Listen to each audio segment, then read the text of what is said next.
Shalom, Israel. It's that time again. The ISUPK, under Commanding General Yahanna, presents the Lord's 57th Annual Passover. That's right, the Lord's 57th Annual Passover, April 4th, 2026, in Houston, Texas. All Black, Hispanics, and Native Americans are commanded to observe the Lord's Passover. This will be the biggest Passover to date. You do not want to miss this. Fresh lamb, fresh wine, and bitter herbs as commanded by the Most High. Only $200 per person ages 17 and up. The biggest event of the year. There is only one Passover, and it's under Commanding General Yahanna. See you there, Israel. Shalom. Nobody else there to compare to. Train for war, men of war, and warlike apparel. Prefer our leaders, can't get between us. Watch where you stepping.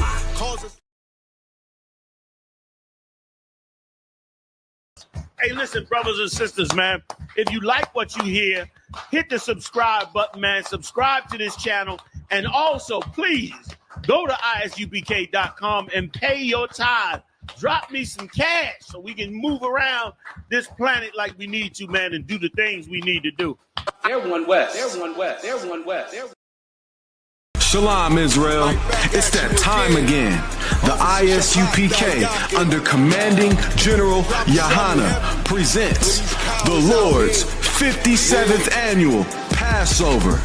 That's right, the Lord's 57th Annual Passover, April 4th, 2026, in Houston, Texas.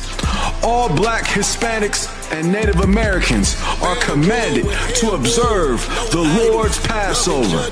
This will be the biggest Passover to date. You do not want to miss this. Fresh lamb, fresh wine, and bitter herbs as commanded by the Most High. Only $200 per person ages 17 and up. The biggest event of the year. There is only one Passover, and it's under Commanding General Yahanna. See you there, Israel. Shalom. Nobody else there to compare to. Train for war, men of war, and warlike apparel. Prefer our leaders, can't get between us. Watch where you stepping. ISUPK, Trinidad and Tobago, under Commanding General Yahanna. We will be live on the streets, 91.9 FM. From west to the depth till they bury me.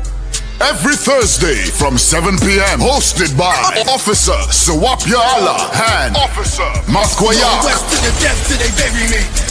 I'm one west till they bury me. ISUPK, under Commanding General Yahanna, live every Thursday night from 7 p.m. on the streets, 91.9 FM.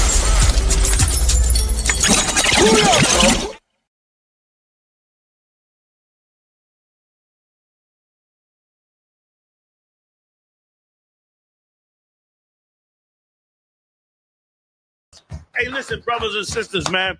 If you like what you hear, hit the subscribe button, man. Subscribe to this channel. And also, please, go to isupk.com and pay your tithe. Drop me some cash so we can move around this planet like we need to, man, and do the things we need to do. They're one West. They're one West. They're one West. They're Shalom, Israel. It's that time again. The ISUPK, under Commanding General Yahanna, presents the Lord's 57th Annual Passover. That's right, the Lord's 57th Annual Passover, April 4th, 2026, in Houston, Texas. All Black, Hispanics, and Native Americans are commanded to observe the Lord's Passover. This will be the biggest Passover to date. You do not want to miss this. Fresh lamb, fresh wine, and bitter herbs as commanded by the Most High. Only $200 per person ages 17 and up. The biggest event of the year. There is only one Passover, and it's under Commanding General Yahanna. See you there, Israel. Shalom. Nobody else steady competitor. Train for war, men of war, and war like apparel. Prefer our leaders, can't get between us. Watch where you stepping. Causes.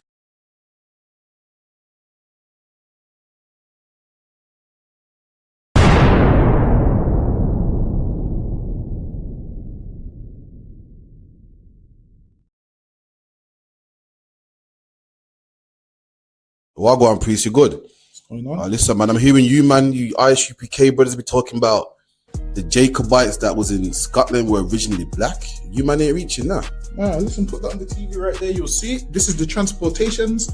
If you look right there, it will let you know. Robert Adam, brown. William Bow, black. Dougal Campbell, brown complexion. Black, brown. I see brown, black, brown, black, brown. This is all the Jacobites that was shipped out of places like Ireland and so forth. This is the transportations. Right. So this is giving you the complexion of the Jacobites that was shipped out of these places to Barbados and other islands in the West Indies. Yo, that's mad. So it's saying what? Robert Adams was a labourer and he was what? Brown faced. William Bell was what? Black, curled hair. Damn. That's deep, man. Which means what as well? Which also means black people was in Europe. Why? Because they ruled the Dark Ages. So that's why they was in Europe. You man are cold at history, man. All right, man. Shalom.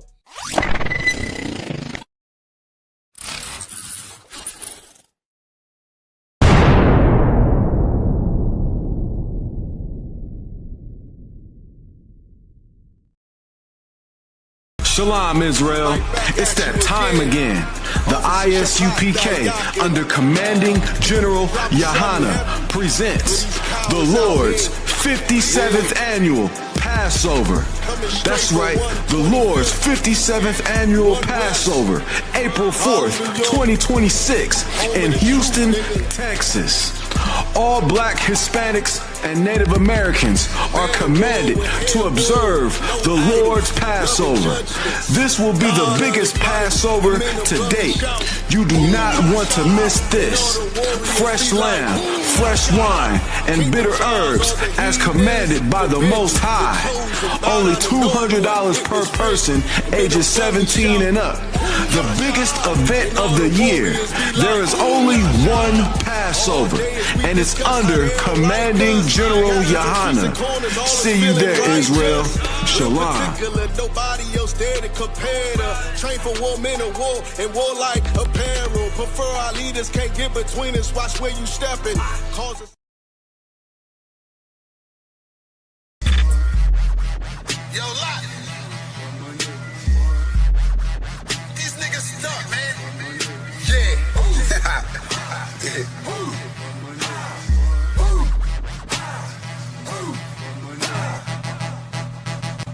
Lot.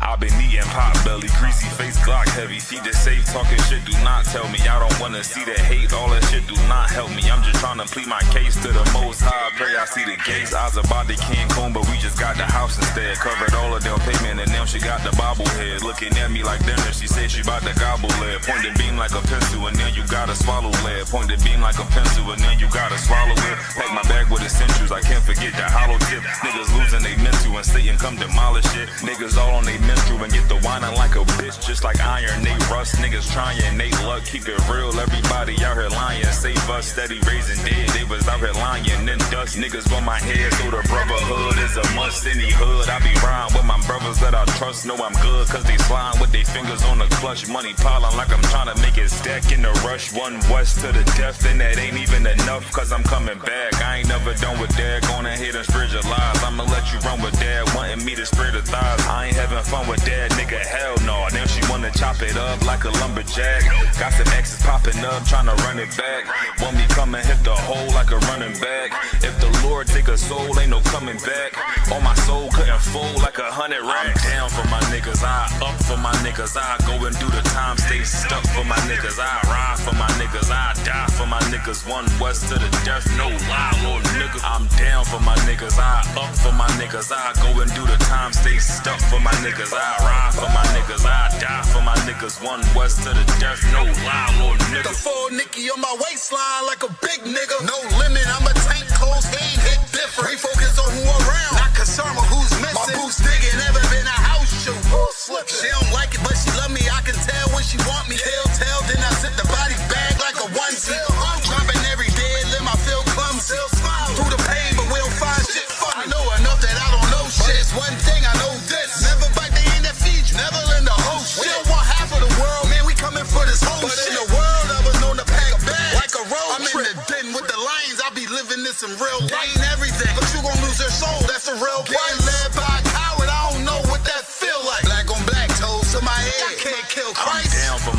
I up for my niggas. I go and do the time, stay stuck for my niggas. I ride for my niggas. I die for my niggas. One West to the death, no lie, little nigga. I'm down for my niggas. I up for my niggas. I go and do the time, stay stuck for my niggas. I ride for my niggas. I die for my niggas. One West to the death, no lie, little nigga.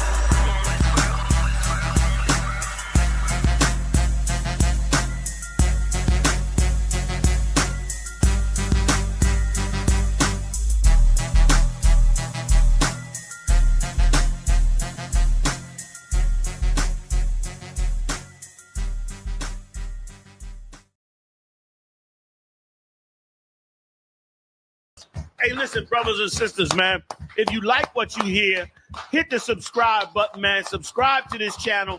And also, please, go to isupk.com and pay your tithe. Drop me some cash so we can move around this planet like we need to, man, and do the things we need to do. They're one West. They're one West. They're one West. They're Shalom, Israel. It's that time again.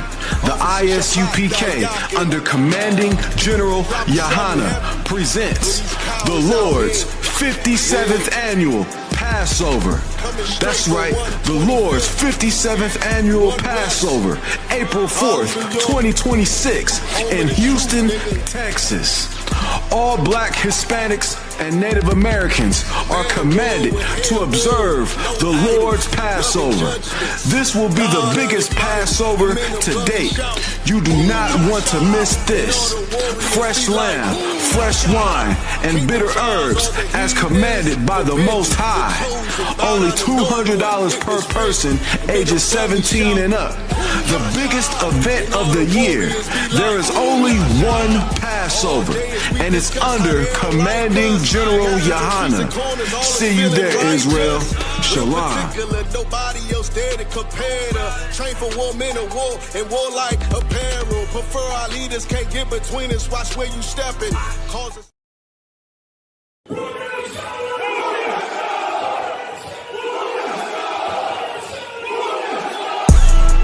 Right back at you again. Officer Shapat Dayakin. Dropping something heavy for these cowards out here. Yeah. Coming straight from 125th, 1 West, Harlem, New York. Home of the truth, nigga. Man of war with hair wool, no idols, loving judgments. God of the Bible, the men above me shout, Hum Yasha, and all the warriors be like, Hum Yasha. Kingdom's ours, all the heathens forbidden. The chosen bow down to no one, it was written. The men above me shout, Hum Yasha, and all the warriors be like, Hum Yasha. All day as we discuss how they don't like us. Gathered on streets and corners, all is feeling righteous.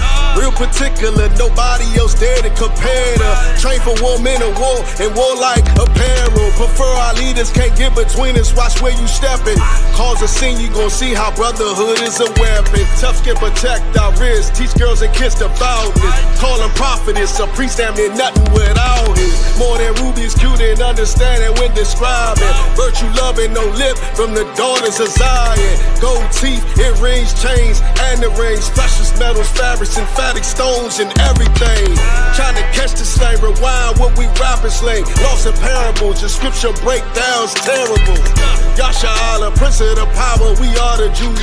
God on earth, you can see it by watching all our moves. Man of war with hair wool, no idols, loving judgments. God of the Bible, the men above me shout, Hum Yasha, and all the warriors be like, Hum Yasha. Kingdom's ours, all the heathens forbidden. The chosen bow down to no one, it was written. The men above me shout, Hum Yasha, and all the warriors be like, Hum Yasha. Man of war with hair wool, no idols, loving judgments. God of the Bible, the men above me shout, Hum Yasha, and all the warriors be like, Hum Yasha. Kingdom's ours, all the heathens forbidden. The chosen bow down to no one, it was written. The men above me shout, Hum Yasha, and all the warriors be like, Hum Yasha.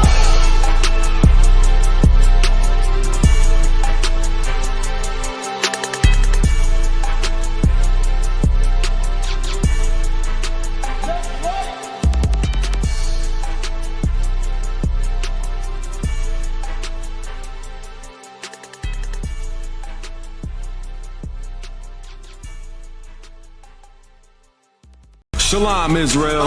It's that time again. The ISUPK, under Commanding General Yahanna, presents the Lord's 57th Annual Passover.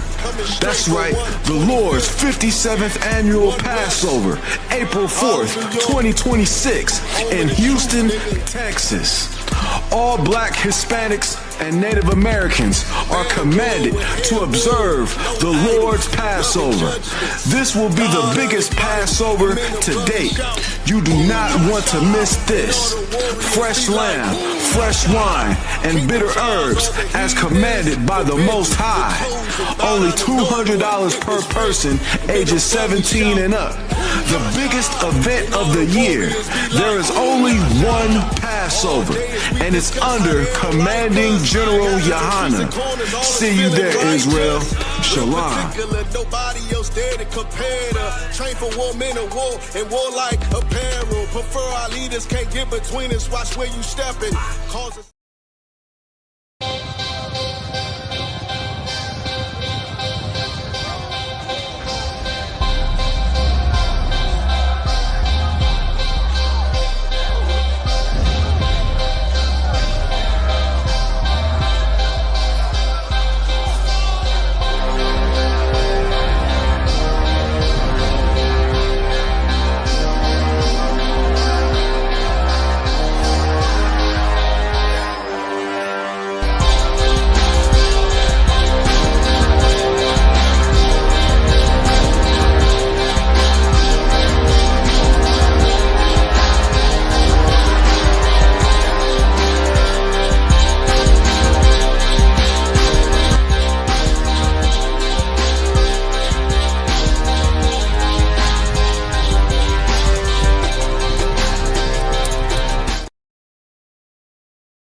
See, I was born to be a soldier.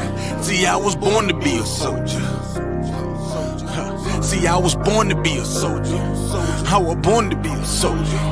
Hey, hey. See, I was born to be a soldier. I was born to be a soldier. See, I was born to be a soldier. See, I was born to be a soldier. See, I was born to be a soldier. I was born to be a soldier. See, I was born to be a soldier. See, I was born to be a soldier.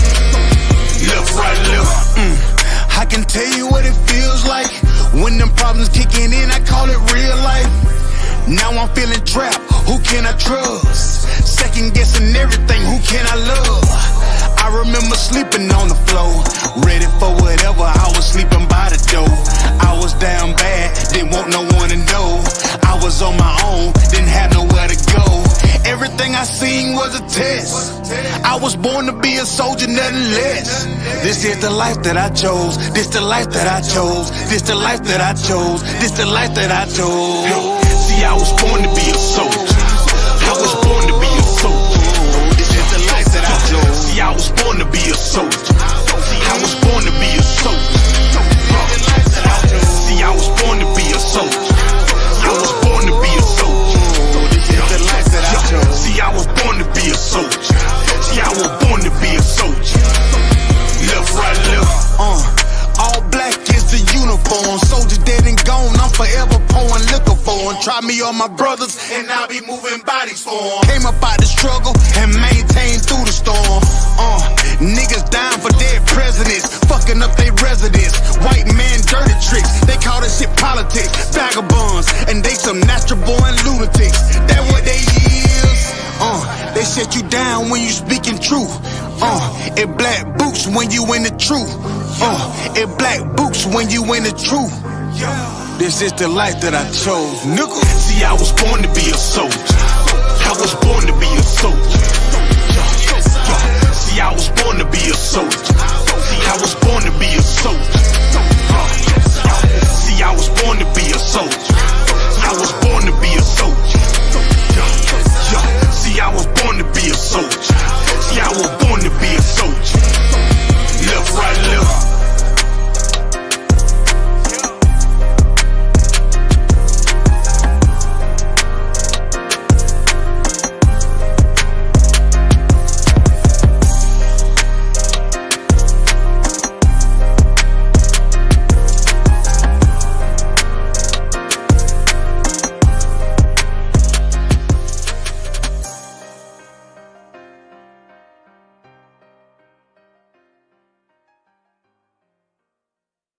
Shalom, Israel.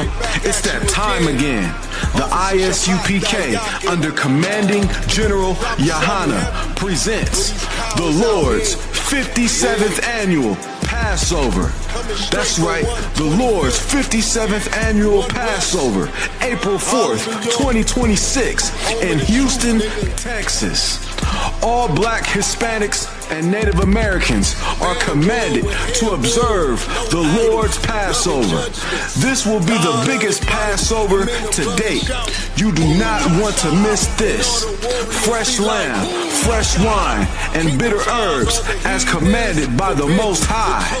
Only $200 per person ages 17 and up. The biggest event of the year. There is only one Passover, and it's under Commanding General Yahanna. See you there, Israel. Shalom. Nobody else there to compare to. Train for war, men of war, and warlike apparel. Prefer our leaders, can't get between us. Watch where you stepping. Causes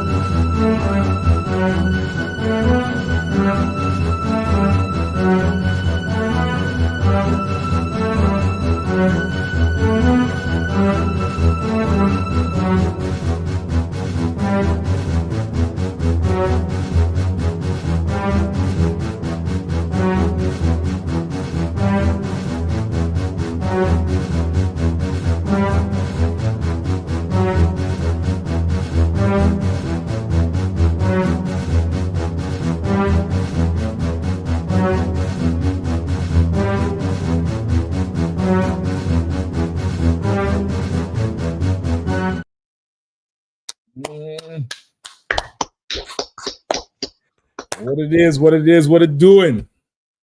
What's going on? How you feeling? Yeah, how about you? What's going on? Y'all ducking for cover. What y'all doing? Y'all ducking for cover, y'all. Yeah, I mean, what you doing? You're praying that the empire gets safe. Man, it seems like it's things is heating up all over the place. Everywhere you look, it seems like something getting worse. Listen, just when they thought everything would be so comfortable, and they were setting off on a voyage for their peace and safety, sudden destruction. Sudden destruction. I think they say what the two gods died now. Is it that what they're saying, or not yet? They're saying they're dead, sir. I think they've been dead. I think they've been dead since the shooting. It just was getting the Charlie Kirk story straight. Yep. I mean, they've been dead since the goddamn shooting. So, you know what I mean? We're gonna see how it goes. So we here again another Wednesday night, Black Watch Wednesday, middle of the week. Big up Commander Yahanna, hardest working man in Israel. May not come on through, but we're gonna hold it down. We'll check him out every Monday night, 9 p.m. right here on the same channel, the real General Yahanna. You're gonna be on here as usual. You all know, pay your tithes. 10% of all your increase in earnings must come into the priests and prophets of the Lord. ISUPK.com. It's going to pay your tithes, man. Check out the PayPal link. It'll be right up there. You all know April 4th, 2026 is the Lord's annual Passover, the 57th annual Passover, man, where we remember how the Lord punished our oppressors, punished our enemies. That's right. All the oppression they did to us. You know what I mean? Like that's what we do. That's the holy days we remember. Your Thanksgiving is not helping. That's right. Thanksgiving is not making America great again. It's not helping. It's not doing anything. You know what I mean? So everybody, $200 for every adult 17 years and over. Go ahead and get that in ASAP early so the general can put things in place. Get you all down there. Lamb, wine, bread.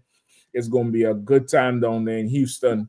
Y'all make sure and, get your stuff together, get your flights, your planes. Lord allow this is the last one. We've been saying it for a while.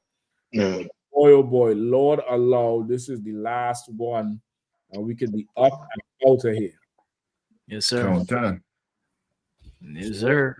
We're looking like where you don't want to start. You don't want to start with the pew pew, or you get a few of the other stories first, and then jump in with pew, because I don't understand it. They say that's the safest place on planet Earth. And they said the Pope in more danger than 17th and 16th Street, H and Pennsylvania. That whole area. They say it's the safest place. How could it happen? Yeah, when they say peace and safety. Come on, man. Sudden destruction come upon them. Come on. Yeah. Man. So we're gonna rock with it tonight. Y'all chiming in the chat. Y'all like, share, and subscribe. Y'all know we are the usual suspects in Yahanna. Shalom, sis. How you doing? Give back what you stole. Always on the inside. Shalom, brother. True Supreme 7. Notice it in both critical condition. Tawada 2. True Supreme. I don't know. They're saying the dead critical. I think they're trying to make up their mind. America is burning. Hey, shalom. You know what I mean? Who else we have? Amanabath. Shalom, sis. How you doing? Kushab lawyer. Hey, shalom, sis. How you doing? How you doing? Tony Babylon. Shalom. Malak Ban. 9761. Hey, shalom. Kayad 1. Shalom from Alaska. Kodashia Allah. UPK Kodashia Allah from Houston. We're going to be down there. Kodashia Allah. Super Shakat. Cali. West Coast in the house. Shalom. Kayad 1 again. Cali in the building. Cali in the building. West Coast. Mashaya Howard, Detroit. Of course, big Detroit. And right, the D. Yeah. Princess Kanawa, shalom, sis. Tea time, shalom. I think it's a sister.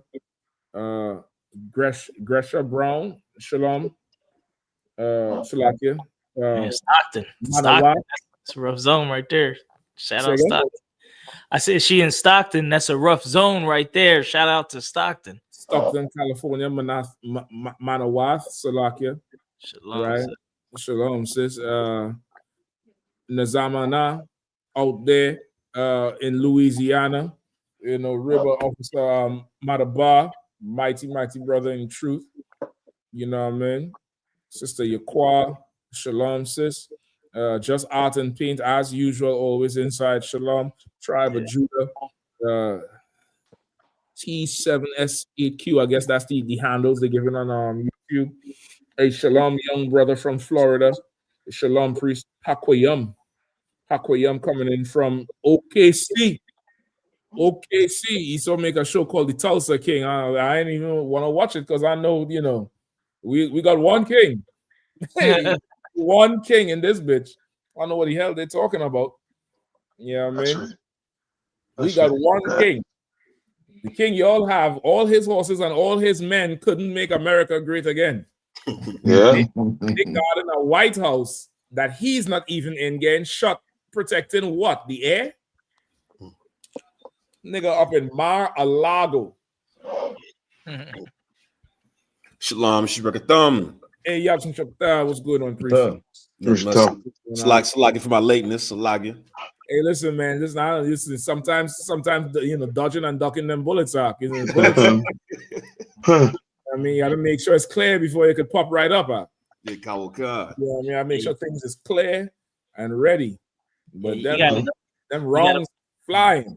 Good. You gotta plot your route nowadays. You gotta hold on. Where am I going? By the White House with a shooting, or by through the hood? Where am I gonna go today? Because it's going down. Man, we going on the corner where the UPK is at. But that's the safest place. That's right. That's the safest place. That's right. Lucky, sir. Go ahead. I don't know if you've seen. Just recently, Trump was speaking, and he already talking about he about to fortify DC. Brother. They said they adding additional soldiers. Pete Hegseth said this will not test our resolve. Yeah, we're going to pretty much they treating this like 9/11. How George Bush, this famous speech at the wreckage. The whole world will hear you. And the people that did this will hear you too. Like, yeah, okay. Listen, man, them Epstein files got to have some nasty shit in it. Yeah. Epstein files got some nasty shit in it. And Yes. he just gonna barricade himself in the White House. Yep. Yeah, you want me? Come get me. He gonna be up there like Tony Montana. Right. He gonna be up in that bitch. Somebody just came out and was saying I think they went after him because he said for the military and army and National Guard, if you receive an illegal order, don't follow it. But then they arrested him for saying it. Well, they're trying to prosecute them. But what they're saying is, we could get that too. Is that on the other list? Not the shooting list, but the other one. Let me check, sir. That might be a good one to get to, because what they're saying is, I think that's standard in any military outfit. Mm-hmm. I mean, you ought to obey every lawful order. Even in here, you ought to obey every lawful order. Somebody can't tell you, hey, take a knife and go cut so-and-so head off. Right. You know what I mean? You had to obey every lawful order. That's not treason. That's not anything else. You know what I mean? Right. Like, what they say? Obeying an order is not a defense for something unlawful. That's in Esau's scheme. That's on his books. Like, obeying an order is not a defense for doing something unlawful. There's a certain amount of personal responsibility that you have to take on as a soldier. There is a certain amount of responsibility, and if you get an unlawful order, there's a way to handle that thing. You know what I mean? So imagine now there's a whole campaign about being moral. There's a whole campaign about being moral, and they don't want the morality. They don't want somebody saying, hold on, but this is unlawful. They don't want somebody saying, no, I cannot open fire on these people. This is unlawful. They don't want that thing. They don't want the checks and balances. They want to be able to do whatever comes to his mind, whatever, at his whim and fancy is yes, sir. Yes, sir, Sergeant, sir. Yes, sir. All right, sir. Yes, we're doing it. They must have some checks and balances. Go ahead, Capsulaki. No, just add to what you're saying too. And it's so ironic too, because majority of the movies and shows try to try to make you go like what you're saying, meaning do the right thing. Right. Be the right guy, go against the bad guys, But in reality, it's not like that. In reality, they want you just to, follow, as I say, follow orders, even though it was unlawful to do it. They want you to follow it. You understand? They don't want you bucking against the system, because now you're gonna be a problem. Now when you're supposed to do something and you ain't do it, now it's becoming a problem. And you know what I mean? When you say, like, that's how they want people to think of it. They want people to think of it as you bucking against the system by not following an unlawful order. But giving the unlawful order is bucking against the system. That's it. You standing up and saying, I cannot do that, that's unlawful. You are maintaining the system. But you listen to them, they'll act like you saying, this is unlawful, is you bucking, or you out of order. When that's not out of order. You maintaining the order. It's just that you want to do something that it requires somebody to be immoral. You know what I mean? And as I said, the movies, this show doesn't A Few Good Men. The whole premise was these soldiers should have never followed that order. That was the whole premise. The whole premise was this was some old policy that was unwritten, and they're doing it anyway. And they're making it seem like these people, saying treason. Once again, the empire right now is struggling and trying to hold on by a thread. The more they hold on, is the thinner the thread gets. Yeah. Mashak, I have some, I don't know if I have time to show you all it, man. But brother, there's this woman. She was the ex-aide of Barack Obama, and she was speaking about the Holocaust and about them teaching their kids about the Holocaust. Come on, and she was like they want to basically take away the kids' social media so they won't learn about what they did to the Palestinians. Because what it's saying is, yeah, I do it injustice. Let me see if I get a video for you. And you'll see this woman saying it, you know what I mean? You know what I mean? With, you know what I mean? She has no conscience, none whatsoever. No, Cap, this is the other thing. I think that might be some kind of some new world. I don't want to say new world order, but some kind of new practice, like how Make America Great Again spread to Europe. That could be a tactic they're pushing now, because Trinidad just said they're going to adopt, I think, China or Korea's social media protocols. Yeah. So this could be something that the small hats along with America is pushing to control what people see and hear. And with all this AI and stuff, you about to be more confused than a drunk man at a rodeo. You're about to be so confused, brother. Without the truth and the prophecies, that's the only thing that's going to be, that is clear light in the future. You're going to have a clear light in the future. Like how David say, the wisdom and knowledge is a lamp unto thy feet. Without this, you're going to be so confused about what the hell is going on. Just like now. Yeah. Alive, but they're in critical, but they're dead, one alive. You don't know what the hell to believe at. Right. You don't know what the hell is actually going on, what to believe. And I'm supposed to believe some Afghan shoot these two soldiers and he made it into custody. I'm supposed to believe that. When a sister with a car, you'll execute her right there in the car. I'm supposed to believe he made it in. All right, listen, man. You Christians, go pray for the empire, since we the cult and we evil. Yeah. Right. And your prayers. And it's just like, do you remember the two Israelis that shot on alive coming out of, where's the court case? We hear nothing about that. Yeah. Nothing. Yep. They're playing a different game with us. They're definitely playing a different game. So, did anybody find that story with the about the military orders? Yeah, I got it right here, sir. You have it? Copy from the video? Yeah. All right, no, let me see if I play the video first, then we'll come to the story. Because come on. You can skip to like 4 minutes and 32 seconds. 4:32. So like I seen this video Captain Nythok is referring to earlier too, and it's just always funny to me how they are blatantly telling you that they need to control the narrative. Like she mentioned TikTok specifically. She's like Jewish kids or Israeli kids are logging onto TikTok and are being bombarded with images of slaughter in Gaza. And so, like, the problem isn't that they're slaughtering. The problem is y'all that you're seeing it. Yeah, that you're seeing it. It's like these people right here are diabolical. Yeah, they're being bombarded with it. Right. Holocaust education has backfired in part as people see Palestinians as the Jews' victims.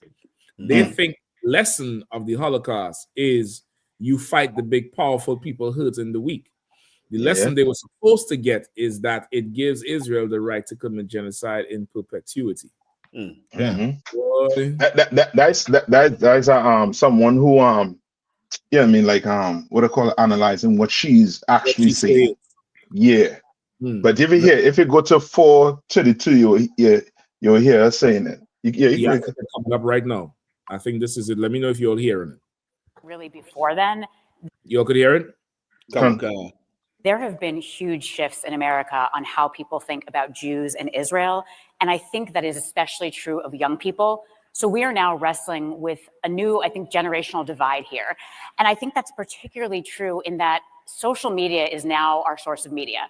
And this, it used to be that the media you got in America was American media, and it was pretty mainstream. It generally didn't express extreme anti-Israel views. You had to go to a pretty weird bookstore to find global media and fringe media. But today we have social media, which is a global medium. right? It is shaped, its algorithms are shaped by billions of people worldwide who don't really love Jews. And so while in the 1990s, a young person probably wasn't going to find Al Jazeera or someone like Nick Fuentes, today those media outlets find them. They find them on their phones. It's also this increasingly post-literate media, less and less text, more and more videos. So hold on, Cap. This panel she's Jewish. All of them is Jewish, Shaq. Yeah, I all of them. Hats. I now seeing the little small hat. What you call it? Because like the Apelles. The Pilius. The Pilius sounds like something else that they put in the mouth. Don't mind me. I'm just a stupid nigga. Okay, so she breaking down the effect of having this free media. Yes. Okay. Of TikTok just smashing our young people's brains all day long with video of carnage in Gaza. And this is why so many of us can't have a sane conversation with younger Jews, because anything that we try to say to them, they are hearing it through this wall of carnage. So I want to give data and information and facts and arguments, and they are just seeing in their minds carnage. Now she's... Is there any more with this? You going to go on and say more? You should go and say more, but but they yeah. So let me no sweat. I could skip forward to where she starts talking again. It looked like somewhere around here. Holocaust education to serve as anti-Semitism education. In this new media environment, I think that is beginning to break down a little bit, because Holocaust education is absolutely essential. But I think it may be confusing some of our young people about anti-Semitism because they learn about big, strong Nazis hurting weak, emaciated Jews. And they think, oh, anti-Semitism is like anti-Black racism, right? Powerful white people against powerless Black people. Keep going. So when on TikTok all day long, they see powerful Israelis hurting weak, skinny Palestinians, it's not surprising that they think, oh, I know, the lesson of the Holocaust is you fight Israel. You fight the big, powerful people hurting the weak people. I mean, 1 + 1 is 2. That's it. Yo. Michelle, she's saying it like, well, this is a far-fetched conclusion. Right. Yeah, she a speechwriter, so supposedly she a speechwriter she was for Barack Obama and Michelle Obama. So, but her regular talking ain't really as clean as her speech talking would have been, because I'm sure in her speech she wouldn't have said it like that. Yeah, well, that's how the movies is made in Okapash. The lines that they say, somebody writes in it, but Schwarzenegger make the lines come alive. Right. What I mean? So I'm sure if Obama gave this argument, everybody would be like, you know what, that's true. Right. TikTok is the problem. and to Butu, she comfortable because she around her people, and they're talking about the survival of their kids and what they want their kids to learn. You know what I mean? Like, and that's for sure they have control of everything in their society. And not just their society, they are controlling our society. Because she said that it's essential that they learn about the Holocaust. When you hear Black people don't even want to teach the kids about slavery. Like, to a Black person, slavery is not essential. Mm-hmm. You understand what I'm saying? When slavery is supposed to be essential so that we could learn a lesson of who the oppressor is. Yeah. You understand what I'm saying? Yeah. That's why she was like, you know what I mean? What they want to teach them, it's TikTok is now messing that up. So now guess what? Let's go buy TikTok. Let's go buy all the media. Let's go do this so that we could decide what's coming out. We could decide what our kids learn, what they watch, and that's it. Because if you're somewhere in the video, it tells you that they no longer, Grok is no longer going to translate Hebrew to English, because they don't Grok. That is what TikTok use, Twitter use, or X use to translate the language from Hebrew to English, so we can hear what these people are saying. But they say that it's done. They ain't translated it no more because it's getting too much negative effect. Well, stop saying the negative shit. Like, goddamn, Netanyahu got up and said, you remember the peace deal? He said something in English, and then told United Nations something totally different in Jewish. Mm-hmm.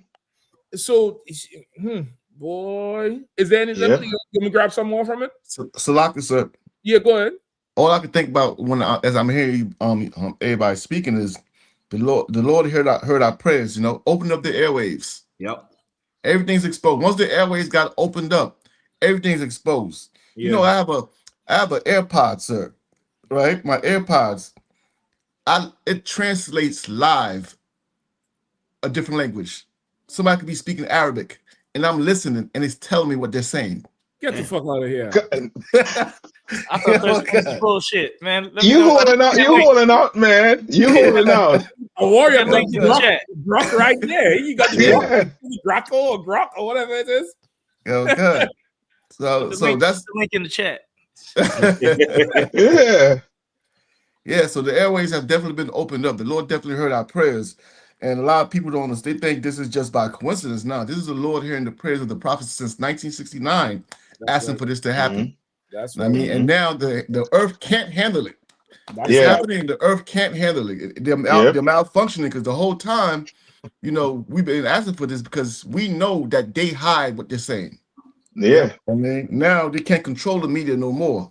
I mean, they can't go to whatever media they want you to see. Now, TikTok is the media now.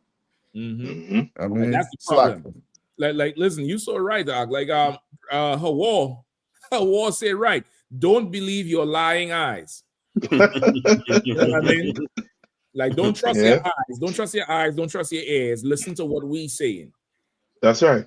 Like, this is them, and once again, you Christians, you say we evil.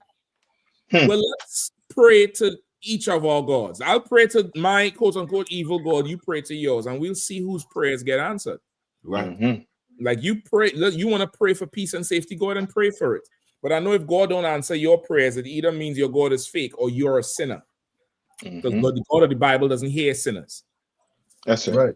Go pray. Pray for them souls that resting from the national guard. Lord, be with their families and everybody. And you say we out and we evil and we for Satan. All right, no problem then. Let's let time be our witness. Time is the best witness. Time will always tell. So you pray to your God, we'll pray to ours, and let's see who God hears. That's right. Let's see who God, listens to and grants. That's right. Let's see who he hears and who he'll say, okay, I'm gonna listen to these. Right? Since we evil and you are good and you are great and we just a bunch of Satan worshipers and six-pointed star and everything else. You pray, Christian. You go ahead and pray. We just a bunch of racists and hate. We full of hate. I guess that Afghan gave them love. He gave them Thanksgiving early. If we full of hate, we so full of hate and we evil and you Christians are good, I want you to pray to God to bring peace and love and unity to America and let it fall with snow this December. That's right. And if God doesn't hear your prayers, maybe God don't want Hershey's to fall. He don't want peace and love. Maybe God wants what we want. That's right. Or preferably we want what the Lord wants. Christians. I charge you Christians for them gods who got shot. You Christians are not praying enough. Right. You're not praying hard. Your prayers are needs to be full of substance. Your prayers are empty. I need a little bit more shabalala in your hashkalabalaba. You need a few extra more shabalalas in there. You have not because you asked not. Say again? You have not because you asked not. And you ask amiss. Because you're not asking, Christians. Right. A few more Jesus. You know, they scream out in pain like they in labor. You Christians is to blame for the current condition of America because we evil. Remember, you say we are full of Satan with the 6-point star. So that was good. So you're not working hard enough, Christians. That's right. Get to work. All of you should go fast tomorrow. That turkey should get mold. That's Nobody right. should touch it. Go fast on behalf of them soldiers that die. Right. Soldiers that was protecting a big empty house because your king was in Mar-a-Lago. He wasn't even home. They're protecting him on the street. He's not even there. You Christians is to blame for this thing. And time will tell if we're a cult or if it's you. So like I said, what you said is so heavy. As we read in this story, I'm thinking of two scriptures that pop into mind. With the one where it says how she said there's a divide between the older Jewish people, of course, and the younger Jewish people. And it brings me back to the camp where that Jewish boy, young man, Eli, came. And the whole scripture where they will say that our fathers have inherited lives. That's right. There's a reason why there's a divide between the older Jewish community and the younger, because they not looking at the lives the way you looking at. They're not embracing the lives. They looking and saying, hold on. You, like you said, 1 + 1 = 2. Right. You understand it? Y'all been teaching us in the Hebrew Academy and Yeshiva Academy. You've been telling us all these things, but that's not lining up to what we seeing on this TikTok. Yeah, we are now seeing a different reality that looks like the reality, and they are looking. It's a large schism within their own community, because these younger Jewish cats, even down to them being Jewish, is like, hold on, how are we Jewish? Like somebody needs to break down again. How are we Jewish? You understand? And the second scripture that comes to mind is, the earth will help the woman.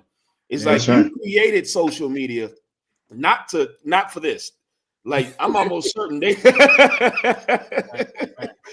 I'm almost certain you did not create social media to do this. Right. But the Lord took what you created, and now the earth is helping the woman. You created social media to further propagandize everything and control the stream of information and to be the devil and lie about everything. And sure enough, the Lord opened up the airwaves. The problem that you Jewish people don't realize is it goes both ways. Yeah, that's right. If you open it up now, you open it up for everything to get through, and the Lord is putting the truth in the stream. You understand? It's like you put a little bit of dye in water. Yeah, you know what I'm saying? That dye. Ain't clear no more. If I could jump in there too, say what you're saying is so heavy, Warrior, because the lies, they can't stand scrutiny, especially when the truth is out there too. Like when you putting the truth out there and the lie out there, and then you let the people scrutinize it, the lies ain't going to stand. A lot of those small hats, they taught ain't built for scrutiny. Right. Like they know ain't built for somebody to ask them, well, what does that mean? I remember when I was in university, and I was learning a little bit of the truth, and somehow some type of battle in there. I was battling something else about something, and he was like, I think Christ came up, and he was like, yeah, Christ was a Jew. And he thought that was like that was gonna end it all by saying that. I said, yeah, from the tribe. That means from the tribe of Judah. Right. He was like, huh? He ain't know what the hell that meant. But he thought saying Christ was a Jew was gonna like he just dropped knowledge. He dropped a bombshell. Yeah. So, so that just let you know where they at. You know, as far as they not ready to really the information that's being put out from the Lord. They not ready to. Do you see the lady? She ain't even addressing knowledge about what's being said. You know, and I know they hearing it. Where the other tribes at? She's saying she's coming with stats and history and facts, and she's not. The stats and history and the facts is being streamed right now. It's being televised, and that's the whole issue. And what both of you are saying, because you remember there was a time when the internet was new. All you had to do was ask a Jewish man what tribe he from, and he self-destruct. Yeah, he self-destruct, and because of the truth that we teach, now they're starting to talk about the different tribes they're from. Now they're starting to do this thing. How you know what tribe you're from? They do a raffle and pick from a hat or roll dice or some dumb shit. You get the point? That's what they do now. But because we have the practical knowledge, I like what Kazak's saying, they just come with a doctrine. What they're passing down is not something that's culture or something that could stand up to scrutiny. It's just a doctrine. So now, as you say, Kazak, the younger generation is starting to push back on them. With the older generation. Listen, I recently watched that new Frankenstein movie, and brother, The white man is the absolute devil. Mm-hmm. Like this devil make the damn monster. The monster, stand up strong, and he hates the monster and starts to abuse the goddamn monster, and then goes to kill the monster. The monster says, make another monster like me so that we could be monsters together. He said, I am not a monster, but I am. Brother, the devil who made him lost his mind and wanted to kill it out. And that is the oppressor. The oppressor cannot feel for nothing, even though he tries to be God. And that's, listen, I ain't even say, using the movie as, something real going to happen, but it just puts something in perspective of, if these younger Jewish people do not watch themselves, they'll become the monster to the older generation. Because that younger generation is the Frankenstein, is the thing they created. They lied to them. They told them this, they told them that. And now they're standing up and it's like, hold up, this ain't adding up. They're going to become something that the older ones is going to eliminate. If this TikTok shit don't work, if new propaganda doesn't work, then, well, we'll just make new babies. Just don't be surprised if there's some plague that takes the younger generation of the small hats. That is not, something the Lord sending to them, directly. Don't be surprised if they start now eating their own to survive. Yeah. You get the point? Because as you're saying, that's where a lot of the pushback is coming from. A lot of the pushback is coming from there. Go ahead. To prove your point, just go to minute 12. Come on, let me get it. 12:45. And I want to say, you all just listen to what this woman. This is another small hat woman. Money.com, the opposite of any. So like, yeah, get one of them pop up. Pop-up news show. Right, So, and she's a staff writer. You see, they all up in there with dual citizenship. The whole it's coming out. You know what I mean? It's coming out that they, they all up in that government act. All up in there. Brother, listen, I know for sure whatever she's saying at 12:45 is pure fire, because they put 2 ads back to back right there. I know that it got to be fire because they don't put in the in-stream the commercials, because there's like, okay, people gonna want to hear this shit. Let me see what I can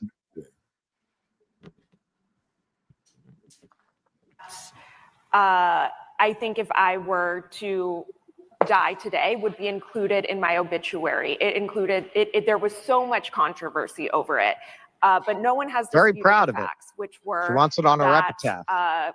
In 12 out of 12 instances of photos that were alleged to show starvation and famine in Gaza, we actually found that these children had really complicated medical histories. These were just the first 12 examples that we looked into that were circulating online. And I got this idea because when I started reading this coverage, this was this past August, I started to notice that the same children were being photographed over and over again. And they were often photographed by different photographers, which to me suggested a level of coordination. Obviously, yeah, no, there's a modeling agency. Brother, she said alleged starvation. They allegedly starving with the photos. Good night. Brother, I mean, the ease with which these people would lie. She said it suggests to me a level of coordination. You see that inflection? You better watch for that shit. That inflection means something. In Gaza for specialized food, but for it emaciated is a war children. zone, and so sometimes that specialized treatment can be incredibly sick and often do need specialized food, Cap. but it is She is not a doctor. She's a writer. She's not no medical doctor to be breaking on nothing like this. She is a staff writer for the press or wherever, free press, and she breaking down that whole these kids sick before. Now let's say they're sick before. Now, do you think starving them will make them, die slower or faster? Right. What do you think? Bombs falling ever so often would contribute to their calmness so their body could recover or increase their stress levels and their cortisol levels so that the body now can't recover. And according to her, right. According to her, they ain't got nothing to do with it. Them Yeah, bombs, that's it. them bombs and the buildings falling down, they ain't got nothing to do with this. They got pre-existing medical conditions. Yeah. So living where there's no running water and no heat, that ain't got nothing to do with it. And they was gonna starve anyway because they're sick, y'all. Yeah. The food that we trying to pull in for them. This is only these 12. You know, there's no other children suffering in the Gaza, brother. Salagi, sir. Go ahead. And it's ironic the connection here. There's a direct parallel, and hearing what she's saying. This is exactly what the United States Police Force says when they kill Black people or Hispanics. This is exactly what they say. They said they finding out now that whole term excited delirium is a racist term that was created to subvert the legal process to stop police officers from being held accountable for killing Blacks and Hispanics while apprehending them. And it's the whole, you know, we killed George Floyd is the most famous example. George Floyd didn't die because of the knee on his neck. George Floyd died. Don't look at what you're seeing. I know on video you're seeing the knee on the neck for 8 minutes and 56 seconds, but George Floyd died because of pre-existing conditions. Excited. That's it. And it's a parallel because guess who trains the majority of the high-level police officer agencies in America? Yep. The Israelis. That's right. The Israelis. It's a That's direct right. parallel. They're being trained by these people, and they're saying the exact same thing. Yeah, it's spiritual there. But yeah, I mean, I didn't look at it like that, but yeah, I mean, what you're saying is exactly, I mean, what they're doing. That's why that whole thing with like, I mean, all these things that you're seeing taking place in America, we really had to take it. You know, what I mean, we really can't look at it at the surface. No, because that's not really what's going on. It's the same thing with what they're trying to say with the war in with the Palestinians and Israel. It's almost to the point where Netanyahu was trying to save his career, so he let that. You know what I mean? That's stuff start. You know what I mean? Like what I call it a false flag. You know what I mean? It's almost like they have that to pull if they want to distract you from what they're really trying to do. Yeah. You know what I mean? And listen, this is the other thing too. Remember, with these small hats, they, even though they you know, quote unquote Jewish with synagogues, they still the ones really pulling the strings with Christianity and Catholicism. Yep. Right. And according to every Christian and every Catholic, every Christian and Catholic is a Gentile and they the real Jews. That's it. So now when she talks, there's millions of people through Christianity that will accept what she's saying because she is God's chosen people. And what she's saying is plausible because of that. Not because it's plausible, but because of the propaganda that they are the Lord's chosen. And if she's saying these bombs is not affecting nobody and the constant thing, it's really, they already just got pre-existing conditions and it's propaganda what's going on the Gaza, then people would listen to that. Like they don't have a machine in play here, brother, that they can just put in whatever they want to and the machine will just perpetuate it. Yeah. You know what I mean? But you know, thanks be to the Lord, something is stirring up it's shaking their foundations, and it's their youth. Yeah. It's the younger generations. So we're gonna see some, you know, what's going on. Is there more on this, Cap? No, I think that's it in there. So if I could. Yeah, go ahead. Yeah, and you know, as I'm listening to them talk and I'm listening to y'all break everything down, I'm realizing that these heathens can't take the scrutiny Black people took. Yep. Like for them to villainize us, it took centuries, and they had to systematically make us even hate each other. Yeah. But here, within 2 years, how the mighty have fallen. Within 2 years, they are the villains on the earth. Yeah. Yep. That's what I mean. And they trying to clean it up and trying, like that camera that's on that phone is worse than any nuclear bomb that they could create because it exposes them. There's a scripture in the Revelation. It says, where the angel came in and lit up the earth. I mean, and that's what's happening. There's an angel lighting up the earth, and you're seeing the devil. That's right. I mean, that's exactly what's happening there, because I'm listening to them. It's like they're panicking, but there's no way to fix this. There's no way to fix this. And shout out to Black people. We carry our scrutiny with pride and zeal. I mean, and make people want to be like us in our poverty. They can't do that. That's such a heavy point, Doc. Like, we carry scrutiny. Imagine that shit up. We carry it, so we wear the angry black man badge. We wear the loud black woman badge. We wear all the scrutiny and all the labels they put on us. And all right, you say that's how we are, fine. No, it's no said, whatever. And we then start to act to prove them wrong. We go seek education. We go seek, the counseling. We go seek greatness. We apply ourselves on the football field and the music industry and the basketball court, because we now have to do something about the scrutiny they give to us. Am I not a man with the marches? Am I not a man? We do something. They sit there and complain and then lie.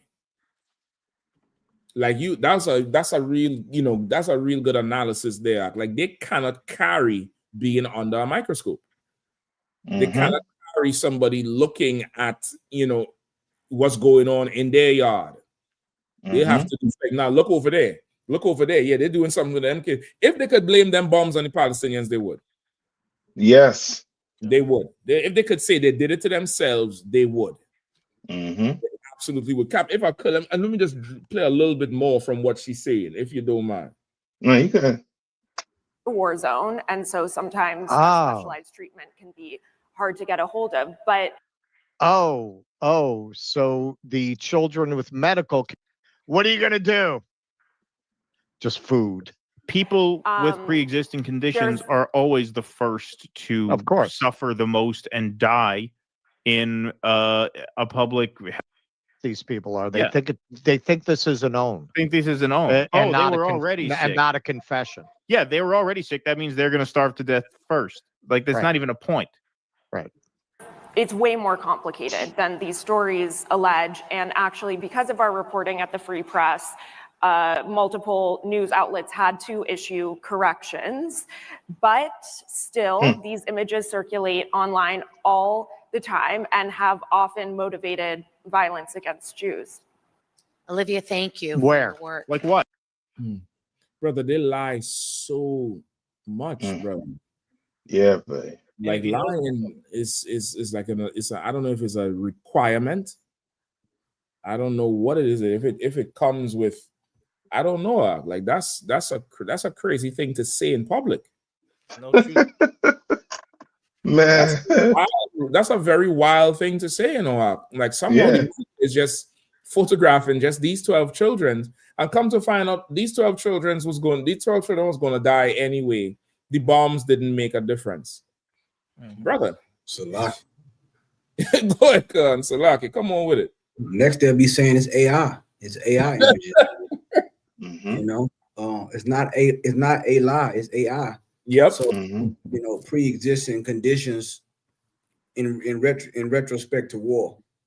The predatory journalism that you see these people do, and they know how to spend. These journalists and these people in the press, they study language.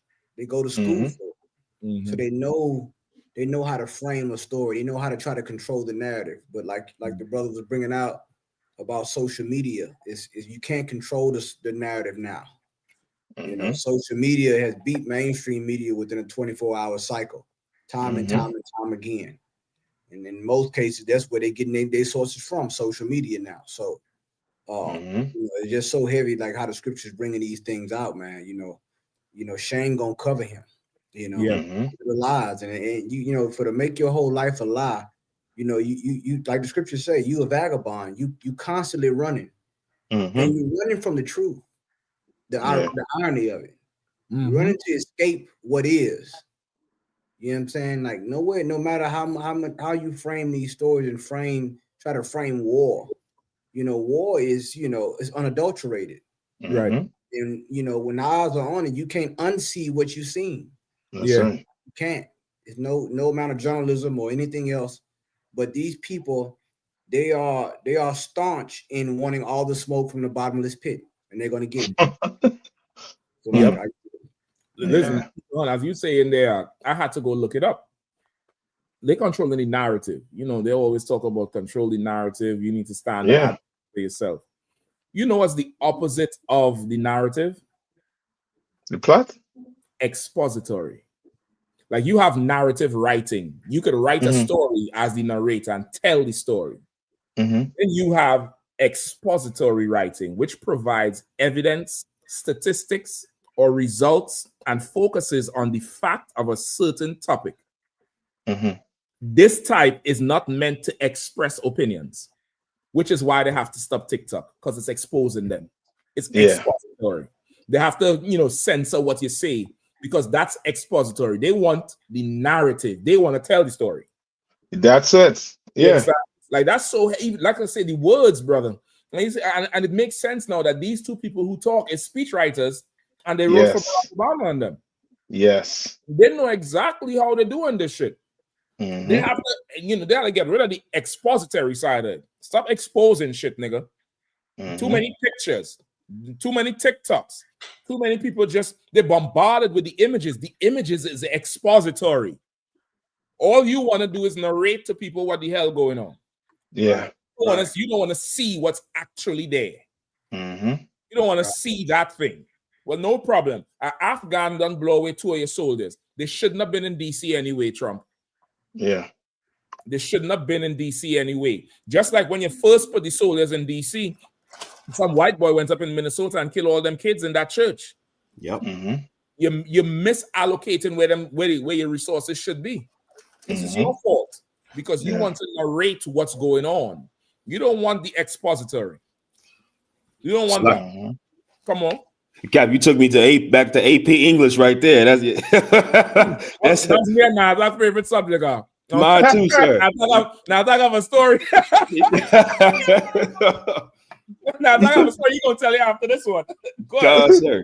But what you're saying is so heavy, and this is how you know. Okay, the Lord is past, present, and future, because what she's saying about the pictures, I recall that there's been an organization who have led in showing the pictures and exposing what Esau has done. They go out in the street corners, they have wooden signs, and on those wooden signs are pictures that expose who these people are.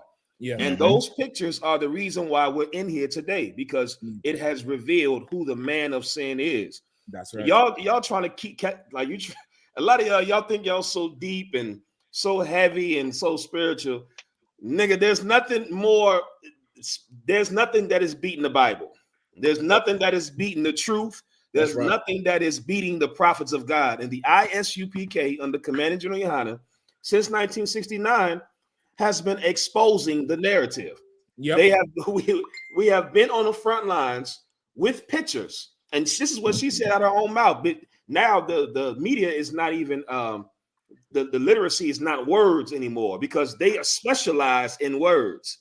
They if you let them talk, they can talk you into a damn frenzy. That's why they're so good at being lawyers. It's like I think it's something they might teach in the academies, how to speak a certain way where you leave yourself a certain space to not get trapped in the corner. It's something that damn near I admire it, because it's real crafty how they speak to Mr. I did not say that. You did not hear me. You misunderstood. So they real crafty. And so what you can't beat is, well, nigga, F what you said. Exhibit A. Here you go. Look at UPK. You understand? Look at these signs, nigga. Yeah, forget what you're talking about. So and Kazak, you know that there's a saying: a picture paints 1,000 words. There you go. A picture paints, because that's what it goes. Go in there, Con. Come on with it. How I know you in the spirit? Gave you right in the spirit. That's exactly what. That's the old saying. You right. A picture paints 1,000 words, so they could talk. They tell the dead arc. I show 2 pictures. The argument is one. It's one. You talking about pre-existing conditions, and this one have this heart failure, and the medicine about this and this. But I show these kids emaciated in rubble, laying down with their ribs open. Nobody don't want to hear what this bitch got to say. That's it. It's clear. Just like you made us watch pictures of you all in Buchenwald. Yeah. I remember seeing them pictures, and they would haunt my ass. You remember when they showed the mass graves, how they would just throw the body in the graves? Yeah. I remember seeing that as a child, brother, and I'd be like, what the fuck is this shit? Because it's so dynamic, it's so effective. Words couldn't explain that shit. You had to see that to know, okay, that's immense evil to do something like that. Yeah. That is immense evil. Go ahead, Caps. Just to add to what you're saying too, I don't know if you pick up on the wording the woman before Sarah used, Barack Obama speechwriter, where she was like, you'll talk to them, to the young people, to the young Jewish people, and there's a wall of carnage. Yep. You understand what I'm saying? Because that's exactly what you're talking about. That picture, you can't erase that picture from your mind. It's just like that Serge Bourget. You know what I mean? You come in here, you know what I mean? You stay in here, you had to stay in here a while for that white picture to just erase from your mind completely. Yep. Because that done been burned into, you know what I mean, into the back of your head. Yeah. And they know it. You know what I mean? And to boot too, I sent you a video there, and one of them YouTube shorts, and that there is to show that the disconnect, that what the narrative do, you know what I mean, against Black people. And this is Tucker Carlson, I think, before he, you know what I mean, he switched over to, you know, being conscious Tucker Carlson now. You know what I mean? Before he walked Carlson. Now he getting to see his country for what it really is. You know what I mean? Let me see. Go ahead and play. Yeah. In a world where overt expressions of that were not acceptable, you weren't allowed to generalize on the basis of race because the assumption was each person is an individual. I don't understand when it became okay to generalize about racial groups. I think while some people have the luxury to be raised only being told to look at individual people, it should be no surprise to you that Black people, in particular Black men, have been taught forever that they have to be careful how they behave around white people, that the way they behave will be interpreted differently, that when they misbehave, it'll be punished differently, that if they laugh too loud, if they walk into a nice store. So with all due respect, Tucker, what was true for you has never been true for lots of people. I mean, there are a lot of ways to respond to that. One, on a factual basis. In truth, in a lot of places in this country, the main threat that African Americans face is not from white people, as you perfectly well know. So I first want to respond to the first comment. I think is while it's true that, of course, people of color face threats from other people of color, it's also true that white people face the overwhelming threat from white people. That is, people face threats from who they live beside. So I find exactly. But I think it's fair to point out that we oughtn't be distasteful and say things like, well, the great threat. It does feed a certain uglier narrative that we don't want. But why does the truth ever feed a, quote, ugly narrative? It is deeply suspicious that people are so quick to say things like the main threat facing African Americans is other African Americans, but you never hear anybody say the main threat facing white people is white people. So you say, for example, I will have to discuss with my boys whether they can truly be friends with white people. History has provided little reason for people of color to trust white people. And the argument I make is, look, in a country where it turns out that when the most vulnerable people of color are under threat, those who they count on are nowhere to be seen. If we have a president who marshals forces of hatred and anger and divisiveness and frankly, just danger, if the people who call themselves your friends are not going to push back against that, then maybe you can tell me why it is I should trust those people. When those who count themselves as your friend see that others put you in danger, it is their opportunity to prove they're your friend. It's fine to be friendly with them, but these are not your friends. We live in. Listen now, Salakia. Tucker Carlson need to call some brother from the Israelite school if you can interview him. Like, Lord help this brother here. This brother here, he trying his best, but he's arguing, and you'll correct me if I'm wrong, he's arguing the statement, the main threat to Black people is other Black people. And he's countering it with the main threat to white people is other white people, when he should counter it with the main threat to black people is white people. Yeah. Like, how could you skip over that shit? Mm-hmm.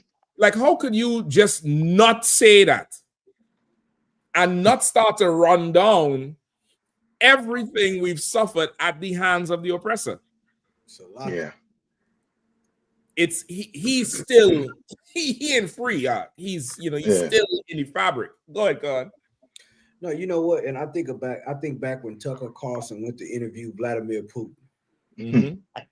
And before he got even started, Putin said, "Well, hold up, before we even get started to talking about the war, let's talk about history." Yeah. Mm-hmm. When he framed the narrative, and he let him know, let me let you know how it all started. Yeah. See, you can't get to the ending, or you can't deal with the present until you deal with what happened in the past. That's how it. Did we get to this point? Mm-hmm. How did we? Were we always this vile toward each other? You understand? Or was this a system of oppression that you helped formulate in this system, in your government, to help get us to this point? See, they never want to talk about. That's why they want to get rid of, because when you bring up the past, now it's critical race theory. Yeah. If it was theory, you should be able to discuss it like this theory of relativity and so forth, all the other theories. Right. But the truth is, it's practical. Mm-hmm. You understand? History is practical because it happened to us. And why can't we narrate it? Mm-hmm. Or rather, Khan, why can't we expose it? Why does it have to be narrated? Why can't we just expose it? Why can't we just uncover this shit? Exactly. Why does it have to be narrated? Why can't we just expose it? Go ahead, God. Right, because like you brought up the thing with what happened in Germany. You never hear about it. They'll never mention. It would be an insult to mention pre-existing conditions of those people that got put in that oven. Mm-hmm. They'll never say it was 90 degrees that day. Yeah, it was already hot. Yeah, he had spontaneous combustion issues. You're right. They'll never say those things. You can never say those things in a theological or history argument. You can't say that to them because they would not. They would just talk like, "What do you mean? Where's the humanity?" See, the thing is with these people, they want us to continue to explain why we should exist, our humanity, and they don't see us as the same. They just can't do it. It's just not in them. It's not in their nature. Because after all this time, you still don't get it. We have to see another Rodney King, another George Floyd, and we have to analyze it. Like, no, the time is short. That's right. We need to use the eyes that the Lord has given us, and the eyes are the window to the soul. Yep. Like I yield. Yep. So right, Cap. So right. Okay, if I could, sir. Yeah, go ahead. What y'all saying is so heavy because what you brought out about him not calling out white people as being the number one threat to black people is the problem that the Christian church has created, where we are afraid to point out the villain. Yeah. I mean, because we don't want to ruffle no feathers. So my retaliation, well, black people hurt black people, white people hurt white people, but nobody wants to call out the devil. I mean, that's why I thank God for the ISUPK, because we're the only one who calls the devil to his face. You know what I mean? And that's why they'll never have somebody like Commander Yahanna up on the show like that, because he's going to point out the devil and you can't hide from it. As you was talking earlier, and because I was talking earlier about, the pictures, I remember speaking from Commander Yahanna, I know y'all can remember it, where Commander Yahanna says the judge don't want to talk about your feelings. He wants to talk about the evidence. You know what I mean? He wants to talk about the evidence. And that's exactly what's happening with these pictures. Evidence is being presented on the world scene and nobody knows how to handle it. Salaki. Yeah. No, you're absolutely right. I mean, like the Holy Spirit that comes from the Lord and the Most High in Christ, that is going through the all, from the head to the lowest man and woman up in here. It gives us a certain amount of freedom. It gives us something that the rest of the world doesn't have. Like, people cannot say the white man is a devil. People cannot say, well, they're the problem. It's, well, you know, it's not there's evil in everybody. Right. Everybody does this, everybody does that. You know, they can't do it because they're not free to do it. Exactly. Like, we are absolutely free men in here. We may not be able to take a helicopter and fly to, you know, wherever, or take a jet to Paris for lunch. We may not be able to buy $1 billion gaming company like Jared Kushner, or sit with Saudi prince and swindle him out of $1 trillion. But what we able to say out our mouth, brother, people go to therapy for years to find the truth. People are on medication for years to be able to say something. People have to write books and go to what they call it, sabbaticals. Right. And have Pilgrimage. to, say again? A pilgrimage and pilgrimage. Go to a pilgrimage and go up and talk to some monk in Tibet. Climb up some mountain to hear which come first, the chicken or the egg. Right. That's right. So like, no, look, you know, I'm seeing these monks. They traveling. They having a pilgrimage walk, or I guess they're traveling to DC. I just wish I just want to be the troll on the bridge. I said you can't pass unless you answer this question. You know, from the some dumb goy of the ISU. You may not pass until you riddle me this. You know what I'm saying? Like, because this is a joke. Okay. So like you. I've seen them. I've definitely seen them. I think they're walking from somewhere in the South Texas or something. Exactly. I just wish I could set up a checkpoint and say you cannot pass until you answer this riddle. Listen, you take them back to Sesame Street there. Until you answer these riddles 3. What's the password? So if I could say something about Kapash, it's so valuable, and it's something that we probably sometimes take for granted because we are around each other so much. And the conversations we have are, you know, truth. This is really what it is. We call it as we see it.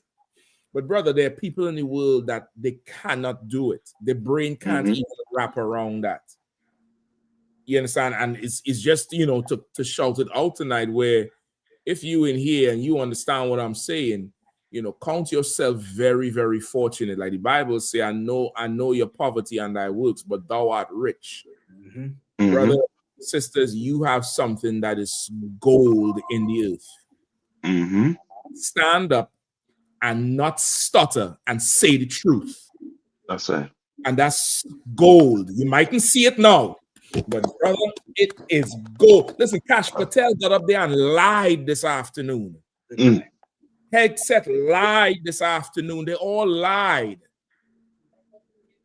What you have in the Israelite School of UPK is the truth, and it is solid gold. And time will tell. Salaki, go ahead, Kapash. Now, what you're saying is so heavy because I'm starting a campaign where, because this is something that Black people that scared to say. I'm gonna start a campaign where I did a video on it. I'm gonna go on the bank teller to my bank and say I want to speak with a bank teller, you know, about getting a debit card, but I want a Black bank teller, a Black or Hispanic teller. And I'm gonna go to the hospital and I'm gonna say I need to get a checkup, but I want a Black or Hispanic doctor. I don't want nobody else. You can go, you know, that's all I want is it got to be Black or Hispanic. Then I'm gonna go to the restaurant and say I want a Black or Hispanic server. Yeah, that's all. Yeah, I need that since I'm paying money. You know, what I mean, that's what type of service I want. You know, our people couldn't imagine saying something like that. Right. They couldn't imagine saying something, going into a business that they patronize and they paying for and requesting the service like that. Yeah. That's how controlled our tongue is, how controlled we are, how, you know, this whole political correctness, we done political corrected ourselves into slavery. Yep. You know what I'm saying? We the politically correct slave, you know? Yep. So. Absolutely. Listen, I feed it with that shit. Sometimes I go out, I take my rib out somewhere. I ain't gonna say the whole strategy, but let's say just for I can say the whole strategy just in case the plotters is out there. Right. But a few minutes before I do my checks and steakhouse, brother, and that waiter or waitress thinks that they just up next to serve me. and make sure that's the one who's serving.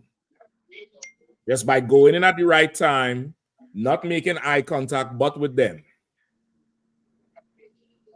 And you find some reason, you walk over to them, you check the whole thing out. Sometimes you can't go because you're looking big and scary. You ought to remember, we don't look like regular people to the people in the world. Sometimes you have to send your woman over there and see something. You go ask them something, and you make conversation with whoever the waiter is, and say, "Okay, yeah, sure, sit over there. I'll be right with you." And there you go. Like we could do it so good. We are classy at it. We don't have to be like the oppressors. Like, no, send that one and make it so obvious. You could go in there, brother, and yikwab the whole thing, and they'll see you getting waited on, and you talking and laughing with the server, and you're leaving the biggest tip in the joint. That's what we had to start to do. Kapash, like what you say in there, brother, just from rolling with Commander Yahanna. I know Nathak and Kahan and Kazak for sure know it. When the general goes somewhere, brother, he started talk and thing, and then push the whole thing with leaving the tip. And it's being classy, it's taking something else on. And only a free man could do it. Only somebody who is free, somebody who's not bound by, well, everybody's equal, and you got to give them a chance. No. That black person there, they're busting their ass.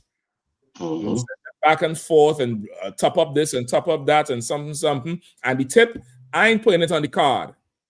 I'm paying the bill on the card. But the tip is cash for you, because I ain't want you sharing that with nobody inside there. Like that's the favor you got to show each other now. You get the point? So like, go ahead, Cap.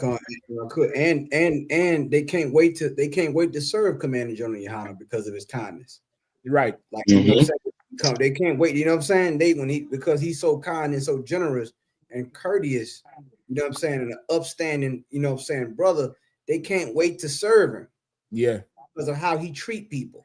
You understand? So it just like we just learned so much from being under Commander General Yahanna, man. I think about these people, man. I just think about our brother Officer Yassad out there in Lake Lafayette, man. Yassad, man. What happened with him with that goddamn garbage when he was doing his duty with the waste disposal, man, and how that devil, you know what I'm saying, tried to unalive that brother, man. Right. That Latino sister, man, that lost her life. And I understand now spiritually that these people are unclean. Because the Latino sister was coming there to clean.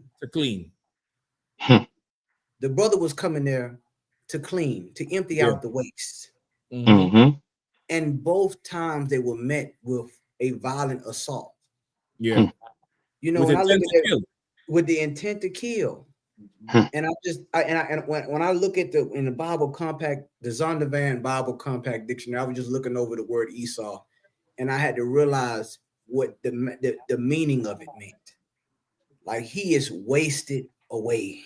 Yep. Come on, man. He's like the brother, he worked for waste disposal. And this man here is, when I think of the word down south, they got a phrase, they say white trash. Yeah. Boy, that's so spiritual. Because these people are filth. Yeah. And for Tucker Carlson, for him to even bring up that analogy about, who harms who, the world is harmed because of you and your people. That's right. The animals and the plants and the air we breathe is harmed. The elements. Yeah. Because of what you do. Yeah. You know what I'm saying? We're not just talking about humanity. We're talking about the whole ecosystem. Right. Because of your rule. But they're not ready for that conversation. No. And especially not with the ISUPK. That's right. So like I yield. No, you listen, that's right there. That's a clip for you. You TikTokers and say the memers and the streamers. Come on, that's an analogy right there. Because you will never hear black trash. Exactly. You'll never hear that thing. Black excellence. Black excellence. Even though we poor. Right. Even though we poor, Black excellence. They'll go find some little Issacharite sister running a marathon in a skirt, barefoot, beating everybody. Black excellence. But white trash, because you are unclean. You are unclean people. That's a hell of an analogy right there. You don't want the trash taken out. You don't want your house cleaned. You like the man who was vexed with the demons in the tomb. Right. You want to be out there where you could cut yourself and scream and yell away from society. You want to hold on to everything that's dirty. It's wild. It's wild. Slack, yeah. Y'all want to hit that this DC issue? Yeah. Just before we run out of time. Because I was just watching a video there with Donald Trump. He gave a speech. And he talked about the Somalians. You see those Somalian gangs, how they're in Minnesota destroying our city. So he going after the Somalians and them and the Afghanistan. What is he talking about? Brother, I don't know. He alone know, but that should show you, you know what I mean, like you getting rid of the people who holding up your country, the Hispanics. You know what I mean? The brothers in South Central America. You getting rid of them. And look at what happened. You know what I mean? Look at what happened. And then you know who you blaming for that, right? For them Afghanistanis being in the country. Who? Joe Biden. Sleepy Joe. Yeah. Biden. He said the Somalians. Hold on. I didn't even think this is a speech. I think this is just a quote. No. It's Fox News. I don't know. I don't think you can play Fox News. No, I could play Fox, but I'm on a Fox. Yeah, I'll send it right now. I'll send it right now. All right, send it. Let me just get a little bit of what she's saying here. But go ahead. President Donald Trump posting on Truth Social that he will terminate the temporary protected status for Somalis in Minnesota. In his post, he says the reason is, quote, Minnesota, under Governor Walz, is a hub of fraudulent money laundering activity. I am, as the President of the United States, hereby terminating, effective immediately, the temporary protected status, TPS program, for Somalis in Minnesota. Somali gangs are terrorizing the people of that great state, and billions of dollars are missing. Send them back to where they came from. It's over, President DJT. Listen, this is what I need Trump to say. I need Trump to say the Somalians are eating dogs and cats. I need to hear him say these Somalians are eating dogs, cats, and pets. And I'm going to be done with that. Send the petition to me, Johnny. I'll sign it. Send the petition over here. I'll sign that shit. Get them out. Get him! It's a lucky cap. You know what? Like he sent his executive order through social media. Like this is like, I mean, talk about being transparent. I mean, and I think you know what I'm saying, he's sending direct, in a way, he's sending a direct message against what's that congresswoman, Ilhan Omar. She's so he's going at her too, you know what I'm saying? But it's man, this is crazy because and I mean, because Somalia right now, they just had a car bomb right outside the Capitol, man. I mean, so they are dealing with government, you know, and it's a famine that hit that area in Somalia. So he really sending them people, you know, it's like a death sentence, sending them back over to Somalia right now, man. Like, it's crazy. Right. He probably opening up Minnesota for the Saudis to come through, because all that business the Somalians gonna leave. Who gonna pick that up? Yeah. And you know, I think Midwest, that area, there's a ton of them Arabs and Afghans too. Detroit, Minnesota, is a lot of them up there. Yeah. Right. Yeah, man. Let me play something more. End quote. Now, we have reached out to Governor Tim Walz for a comment, but have not heard back tonight. Somalia's protective status currently runs through March 2026. Now, tonight, Congresswoman Ilhan Omar responding to Trump's post on Twitter, saying, I am a citizen and so are majority of Somalis in America. Good luck celebrating a policy change that really doesn't have much impact on the Somalis you love to hate. That's what you think, bitch. We are here to stay. That's what the fuck you think. Trump is going to show you quick. Mm-hmm. Trump is going to show you quick. Listen, if ICE ain't dealing with them like he's dealing with us, then the Lord is going to vomit on this place. That's the right. Lord is definitely going to vomit on this place here. You get the point? Like, you're going to come out there and say that whole thing? Okay, we'll see. Also breaking tonight, U.S. Congresswoman Marjorie Taylor Greene says she will be resigning from Congress. The Georgia representative says she will step down from her seat in the House in January. It comes after a very public fallout with President Trump. Greene posted a lengthy statement and video on social media explaining her decision to resign. Wait, say what's the opposite to the narrative? The it was expository. Yeah, I think that's why they're resigning. Yep, everything getting exposed. Yeah, absolutely getting exposed. Yeah. So let's get some of these things with the shooting. Go ahead, Kazaki is gonna say something. Yeah, Kawakan, sir, and I'm looking at how this whole resurgence of ICE and this whole push to get like, I wouldn't be surprised they saying this shooter is Afghan. I thought they was gonna try to say he was Hispanic. Yep, I thought so too. But them saying he's Afghan, like, you're going to see a push now, a strong push to really make America as white as possible. And it brings me to the scripture where in Isaiah where it says, "Every man shall return to his own land." Like this Somali, like you heathens, you've came to America, and it's so beautiful to me. You have diminished and dismissed Blacks, Hispanics, and Native Americans when we have told you how much of a devil this man is. That's right. Yeah. And because of it, because you've aligned yourself with him, you haven't seen just how much he can be a devil. Right. And these, like you said, Kev, like she's speaking with so much fervor as if she has protection because she's in the government. Nigga, they tried to kill the damn governor of Michigan. They stormed the Capitol. Yeah. These are people that at any moment, everything that you thought was an institution of democracy and all that beautiful garbage that's, again, on paper, you understand? All you got to do is look at the pictures of January 6th and you'll find out who America really is. That's and right. you Somalis, if you were smart, get the hell out of here. That's right. You got somewhere to go. Get the hell, go back to Somalia, man. Mhm. You understand? Flee. Because I'm telling you, you're gonna find out what we've been trying to tell your big bobblehead selves for so long.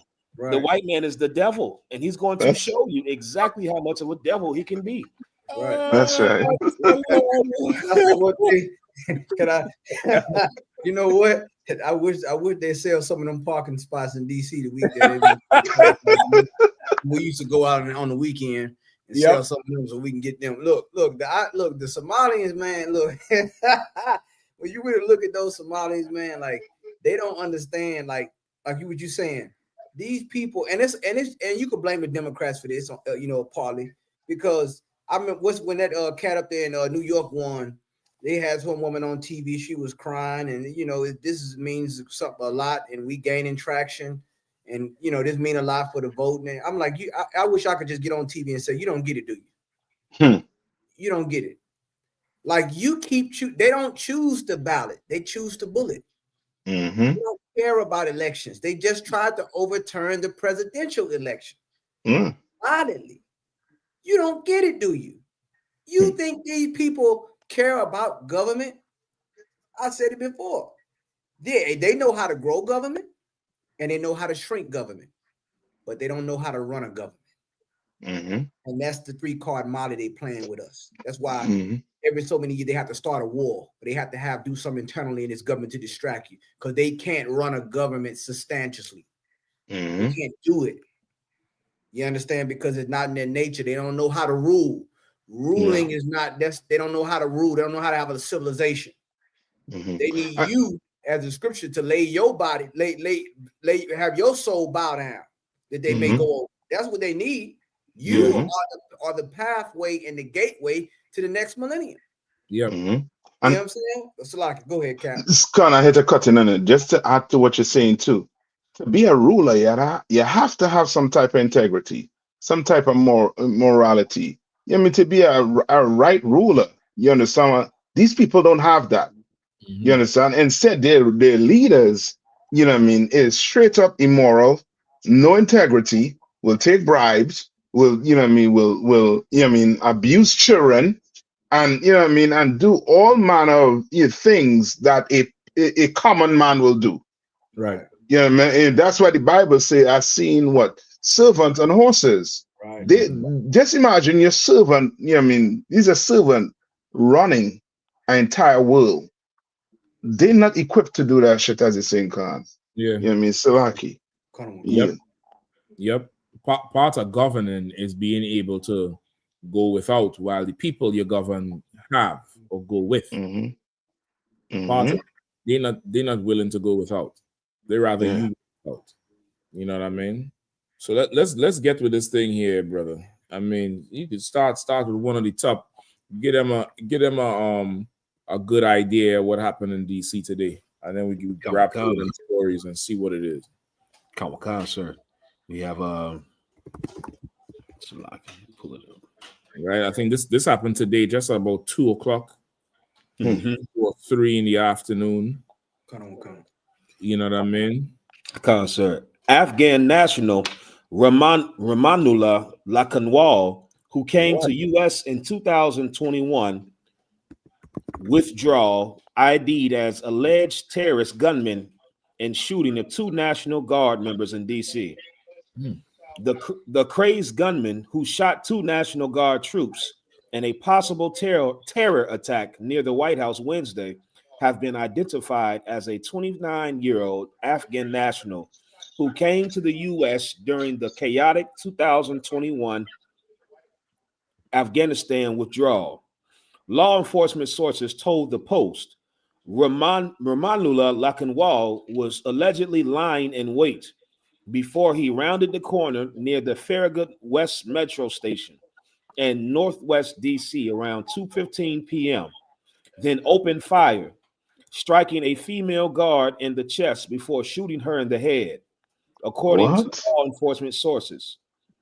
Lakanwal, who entered the country under Operation Allies Welcome and resettled in Bellingham, Washington, then allegedly fired at and struck the second guard until a third guard stationed nearby rushed the area and took him down, the sources said. 2 armed soldiers who were patrolling the streets when the suspect launched his rampage were taken to a nearby hospital in critical condition, authorities said. The suspect, who was reportedly shot 4 times, was hauled away nearly naked in an ambulance and acted alone. Police have not revealed a motive for the attack. Law enforcement sources said the FBI is initially treating the shooting as a potential act of terrorism. DC Mayor Muriel Bowser told reporters Wednesday afternoon it was a targeted shooting in which one individual appeared to target these guardsmen. The shooting, described as an ambush, erupted near Farragut Square in Northwest D.C., a bustling area filled with retail stores and restaurants. Once again, if I could, like, how could they confidently say this was targeted? Are they saying targeted meaning he targeted just the National Guard, or he targeted these specific 2 people? I think they mean like this woman guardsman. But that's what it sounded like to me. But I could be wrong, sir. So it's the woman guardsman, and then there was another person shot too, right? Yep, Kamakan.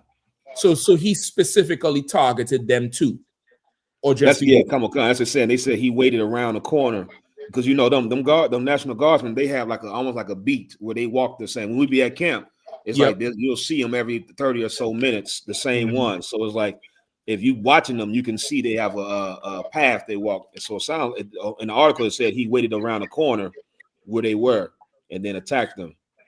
That's what I'm saying. So how they know that? Like, how would they know this is not just random act of terror? Right. That he's whoever is there. Right. Like, they make it like he, singled out this woman. Right. Yeah, I'm waiting for the footage because I mean DC is probably the most surveilled city in America, and for the life of me, I'm not understanding why the news is not being blasted of the footage. Yeah, like show us the damn footage, show us the images, show us what happened. Like again, it's seeming suspicious of them trying to tell us a narrative versus just showing us what happened. That's it. That's exactly it. That is exactly it. Absolutely, absolutely. You know what I mean? I found the Lord that the Blacks, Hispanics, and Native Indians have no blame or no say in this. I want to see if the woman who died and the other one who got shot is Israelites. You know what I mean? I definitely found the Lord. This has nothing to do with us. We could stay the hell out of this one here. Now, this is some crazy Arab who did whatever. And that's the problem that you're going to have now with them. They're going to have you with Afghanistan right there on your Thanksgiving as you was going to give thanks for slaughtering people for this land. You know what I mean? And once again, we ain't advocating or glorifying in this heinous act of terrorism here at all. We're not ever saying that. But America, you're gonna have to check your Christianity. You're gonna have to really find out if you are praying hard enough to God, if you're obeying Him, doing what He say to provoke Him to answer your prayers. You Christians, you got to do better, man. You had to do better. Right. You mean to tell me God couldn't give this Arab a stroke as he go to do this act? God couldn't have a bus just run him over? You Christians need to pray more and stop sucking on pork and shrimp, man. You love this place so much. Go pray. Go fast tomorrow. Forgo that meal. Forgo that Thanksgiving meal for these two soldiers who done gave their lives so that America could be great again. All you Christians, you should forego Thanksgiving tomorrow. You should not touch cranberry. You shouldn't touch the turkey. Forget the goddamn stuffing. Fast. Fast. Put that butter on your lip, on your dry lip, and fast. Pray. And ask the Lord to restore America. Because again, you say we evil. That's right. You say we in a cult. He from Afghanistan. He came over here in with the when they left Afghanistan with the what they call it, the refugees. Listen, I think they came over here and got houses out. That's right. Yeah, they got money. They got money. One brother told me because the industry he's in, when they go to him for for whatever services it is, he has to run their credit. One brother told me they got brand new credit to the max, 8-something credits, and they just come off the plane. So lock it, Cap. What he's so mad about? Right, brothers. We listen, Con. We get a little TANF and SNAP and the food stamp card. Come on, we throw in a damn party. We telling everybody to pass through for food. You get a house. You get brand new credit score, and somehow 3 years later, you need to kill somebody? That's right. That's right. Yeah, maybe you should have given us all of that resources. Go ahead, Con. No, Captain, what you saying, the nuclear. Because a lot of them, some of them, they saw at the airport. First of all, they didn't even screen them for COVID. I think this is around the time COVID and all the other stuff was going on. Yeah. They get screened. And then not only that, there was reports at the airport when they touched down in America that some of them had briefcases full of money, luggage in their luggage. They had tons of American dollars, $100 bills in a luggage suitcase. Yep. Like what the hell? Like what the hell was going over there that they got all that American money coming over here? What was going on? It's so much that these people have done. And now the death angel is getting close to Pennsylvania Avenue. So Donald Trump, and he's using the military like toy soldiers. Right. He's moving them here. He's moving them there, just like anybody do on a chessboard with a pawn. Right. That now, and really, he's diminishing the military. He's diminishing it. They're like replicas of soldiers now. Yeah. I just put you here wherever I feel like, and I put you here, and I put you here, and it takes away from the morale of the soldiers. Yes.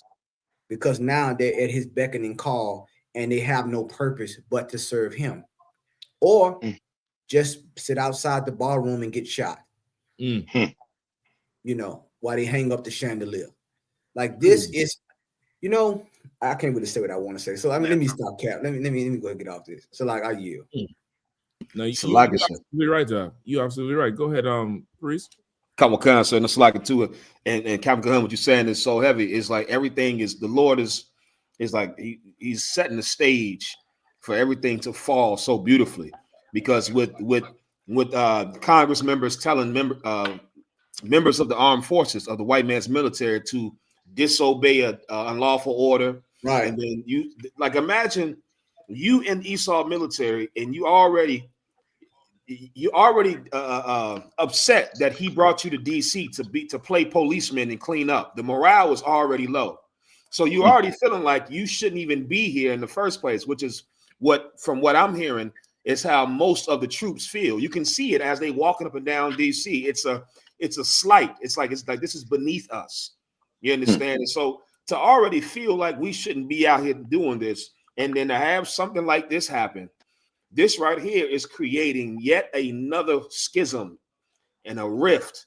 And we're going to see somehow the backlash for this play out later down the line with these troops, because this right here, for a lot of people that serve in Esau's military, this right here is unacceptable, because they're not going to blame that.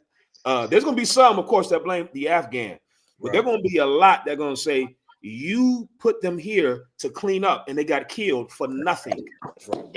Like Captain Hunt said, you understand?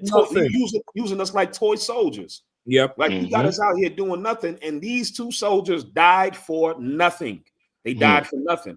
And this right here, this is not going to just go away. There's certain things, like when you look at history overall, it's certain like effects that you can see, okay, this directly led to this, which directly led to that. I think this right here is going to have ripples within Esau's military, and you're going to see some type of larger schism happen. That's right.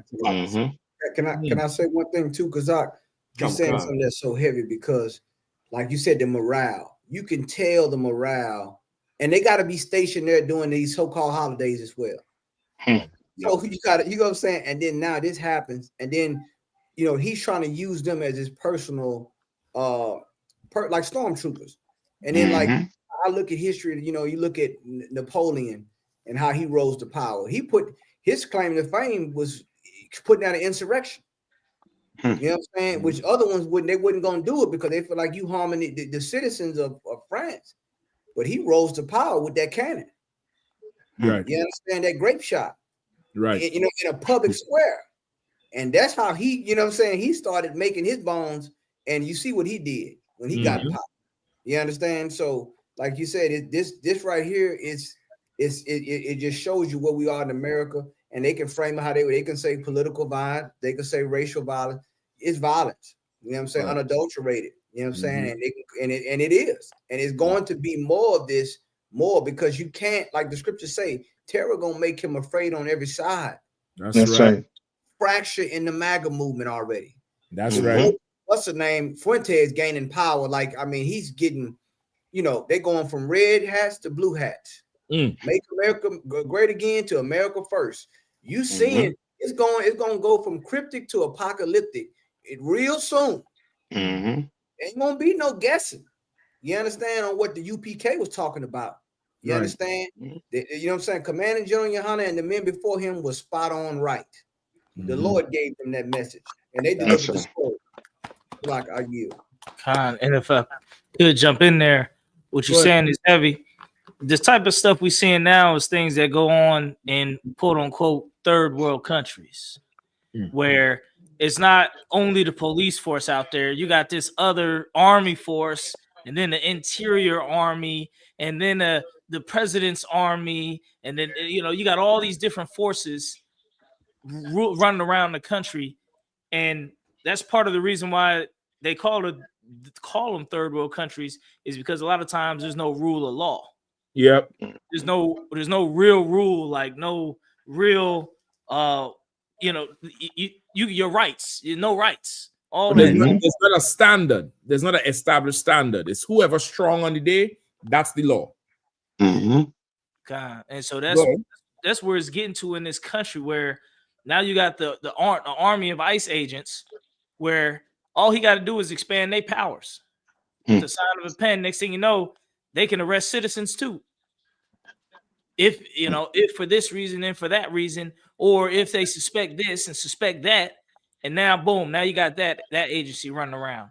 And so you have all these different agencies and armies running around, and now America is not the land of the free. You don't have no rights, and you basically in a dictatorship like Pol Pot, like Stalin, like what the shoot, all the other dictators that then took over countries, and it was just their rule. Right. That's what they're trying to get it to, and it's not good. No, it's not good. Yeah. Not good. I know. No, what we gonna do now? You're gonna say you're gonna put more guards in DC and do what now? More stop and frisk, more racial profiling. You're gonna profile us and oppress us when it's the Afghan who doing it, the Arab. Come on, Cap. There's the Arab who doing this thing here now. So who's the problem in America? Like the Latinos is not doing this. That's right. Benjamites ain't doing this. The Levites ain't doing this. The Judites ain't doing this. The Afghan did this thing. You know what I mean? Who really is the issue? And if you notice, no matter what happens in America, it's always Black Hispanics and America's fault. They just always seem like it's always going to be our fault. Like they looking at us. Every situation that's going on, they just turn to look at us, not who actually did it or what's going on, or maybe the root cause. It's always somehow we're like Commander Yahanna brought out, the scapegoat. Right. Yeah. That type of environment, our people are going to have to really start listening more to what we're talking about, because our people is really acting like sheep to the slaughter. Yep. Like we really still think Thanksgiving is important. Like we really trying to make sure this Thanksgiving is really working out great. We make sure we got that turkey. They was really like, oh my God, I forgot the cranberry sauce. Who got the cranberry sauce? They really running around. Our people is really running around trying to make sure this is the best Thanksgiving ever. Right. Right. When in the background, all these nations are vying for a place in the seat to eat at us, to pick at us, and the oppressor is sitting at the top of the table. Right. Right. Like Dracula or something. So yeah, it's not good. It's not good. So like, can I say one thing? I want to double down on what Captain Kaposh eloquently brought out when you really look at these holidays, man. Like, Donald Trump, I mean, the soldiers got to feel like sitting ducks now out there. Yeah. I mean, okay, two of them just got unalive out here, doing their job. And then now you're going to bring 500 more for what? Even have you just know you captured him. What they're going to be like, what now? Now they're going to feel like sitting ducks. So you feel like you're going from essential to expendable now at the hest of the president. And then, then you want to celebrate this evil holiday, calling Thanksgiving. I mean, just that holiday alone should have let you know about integration. Right. We should have been there. You want to sit at the table? Well, you on the menu. You are. You understand? Just what you are. You want to sit here. I want to sit, and some of them Negroes gonna go down there and want to have Thanksgiving with the president. Have no shame. Yeah. You understand? Like, they have no shame in this place, and it's just so disgusting. You're gonna hear about the fights. You're gonna hear about the stabbing after Thanksgiving. You know what I'm saying? You're gonna hear about all these things. Why? Because the Lord didn't bless these days. Right. He's not blessing this country, man. This country is cursed, man. You understand? You seeing it now and now. Look, if you ain't trying to get to the Passover, man, come April, what is it, April 4th, April 5th? Hey, if you ain't trying to get out there 4th, get out there in Houston, Texas, man, and get and break bread with Commander General Yahanna and the ISUPK, I don't know what's wrong. Something wrong with you. Right. You know what I'm saying? Like you missing a golden opportunity to present thyself before the priest and really to show the Lord that, look, man, I'm rededicating myself to the Lord, man. I want to serve the Lord. Like, this ain't no, You know, this ain't the season to be jolly. That's right. Around with happy holler. What's happy about these days? Nothing. Right. That's right. You understand? You didn't even know you're gonna get food stamps 2 weeks ago. That's right. What are we talking about? Mm-hmm. Like Captain Shock say, but we evil.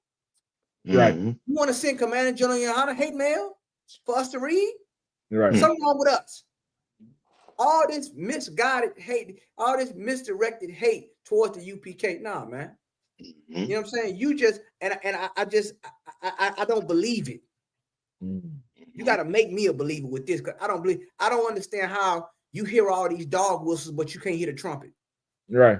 You understand all these other things. Oh, well, this is a dog whistle. This is a dog whistle. We've been blowing the trumpet for years. Right. I think you have selective hearing. That's it. That's right. That's just my opinion. That's it. You Yeah. know what I'm saying? I just my humble opinion. I just think you hear what you want to hear and who you want to hear. That's right. So like I yield. That's right. I think you're absolutely right with that. And listen, these National Guard now, you know, it was 70 degrees today, brother. I think they say it's a 25 or 30 degree drop over the next 24 hours. Brothers come to class in short sleeves, walk outside after the class, and it's like, it's cold as shit out there. I'm talking about a matter of hours. Which means the National Guard got to be on patrol, you know, high alert in this cold ass weather. And Trump is in Mar-a-Lago. He's not even in the White House. He can't even take a SUV and drive down to GW Hospital or wherever to take these soldiers and be there when their family members come. If he was a real leader, if he was a real leader, a real governor, if you would stay at home, the Bible says this proud man, he wouldn't even stay at home. So goddamn proud. You're supposed to hear that and get a whole crew, and them Suburban supposed to be pelting through DC behind the ambulance because your soldiers matter to you. Instead, you tweeting from a resort. In your pajamas.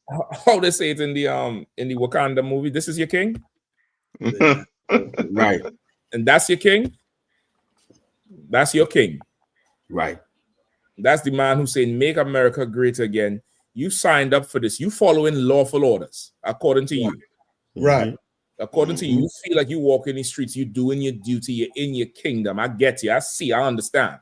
I understand your mindset, because I'm a man of authority, under authority, the same way. That's right. That's right. And some people come and blow your head off, and your leader tweets from his resort. That's hell, Cash. Oh, Select, go ahead, sir. Now, just about to say, you soldiers, you better really check and see. The Bible say, I'm gonna look for the scripture. Go ahead, because let me find that precept in the Apocrypha. Come. What you saying is so heavy, sir. And okay, that is what the assessment that you made is the assessment that any man in that position, they like what you said is what they're saying. They're saying the same thing. Right. I'm willing to put money on it. They are saying the same thing. Like if he was a real good leader, he would have said, he would have tweeted, "I am on my way back to DC now." Come you know on, what I'm saying? Something like, you know, some sense of like everything I got going on stops. Yeah, like, exactly. You know what I'm saying? Like that would, as a soldier, if I was in the Esau's military, that is what I would look for. A response is as what you just said. Like I'm on my way back now to DC because the soldiers' lives matter to me. Like you said, this kid is in the Florida heat, enjoying the sun, Mai Tais. You understand all type of just deliciousness, and he's laying there tweeting. You understand, laying on the damn recliner tweeting. You know how tragic it is. Like, nah, man. And again, these soldiers are marking this in their brains. There are a lot of soldiers that are marking this in their brains, and I pray that if you're Black, Hispanic, or Native American, I pray this be the straw that break the camel back for you to say, I am not valued in this white man's military. That's right. I hope you see this and know that you being Black, Hispanic, or Native American, you are already on the bottom of the totem pole in Esau military. He not even honoring the white soldiers. Just know you getting the real bad end of the stick. And you better find your military, God's military. You understand? It's in the ISUPK, and you can come be a soldier in here. You don't have to worry about being politically correct. I know a lot of them soldiers, that's a big thing. You talk to soldiers in the white man's military, that whole political correct environment they can't stand it. You can come in here and call the white man a devil. You can call the East Indian a snake eater. Right. And you can call the African, you understand? Like the UPK Commander Yahanna has freed me. You understand? He freed me for to be able to just tell the truth. That's you right. understand? Mm-hmm. And I got to get a taste of how white people feel to be able to say what the hell they want to say. Well, you soldiers, you Black, Hispanic, and Native American soldiers, you come in here, man, and get some freedom and serve a man that serves Christ, because you are not in good hands. That is not all state. You are not in good hands over there. Right. Danger. So like because you bring it home because that's how mutiny start. That's right. When you start to have that type of, and they just deported a Latino brother that was a recipient of a Purple Heart. Mm-hmm. That's why those congressmen and senators or whatever made that video about don't follow unlawful orders. They know, and why are they saying it now? They must know something is on the horizon. Yeah. So they get information. They get information. That's back channels. And Trump, he's trying to root out those leakers and those but there's always been back channels in the White House. Always somebody leaking, always somebody that's talking to somebody. But even in the Pentagon. Right. But this is what you have going on. They must know it's something on the horizon. That's why they're telling them don't follow unlawful orders. Yeah. That's the preface to what they probably heard Trump is trying to do, or his military, or his henchmen, his regime.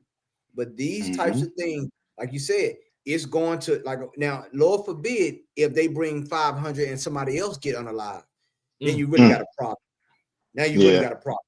You're going to have the blowback from this is really going to be something. You know what I'm saying?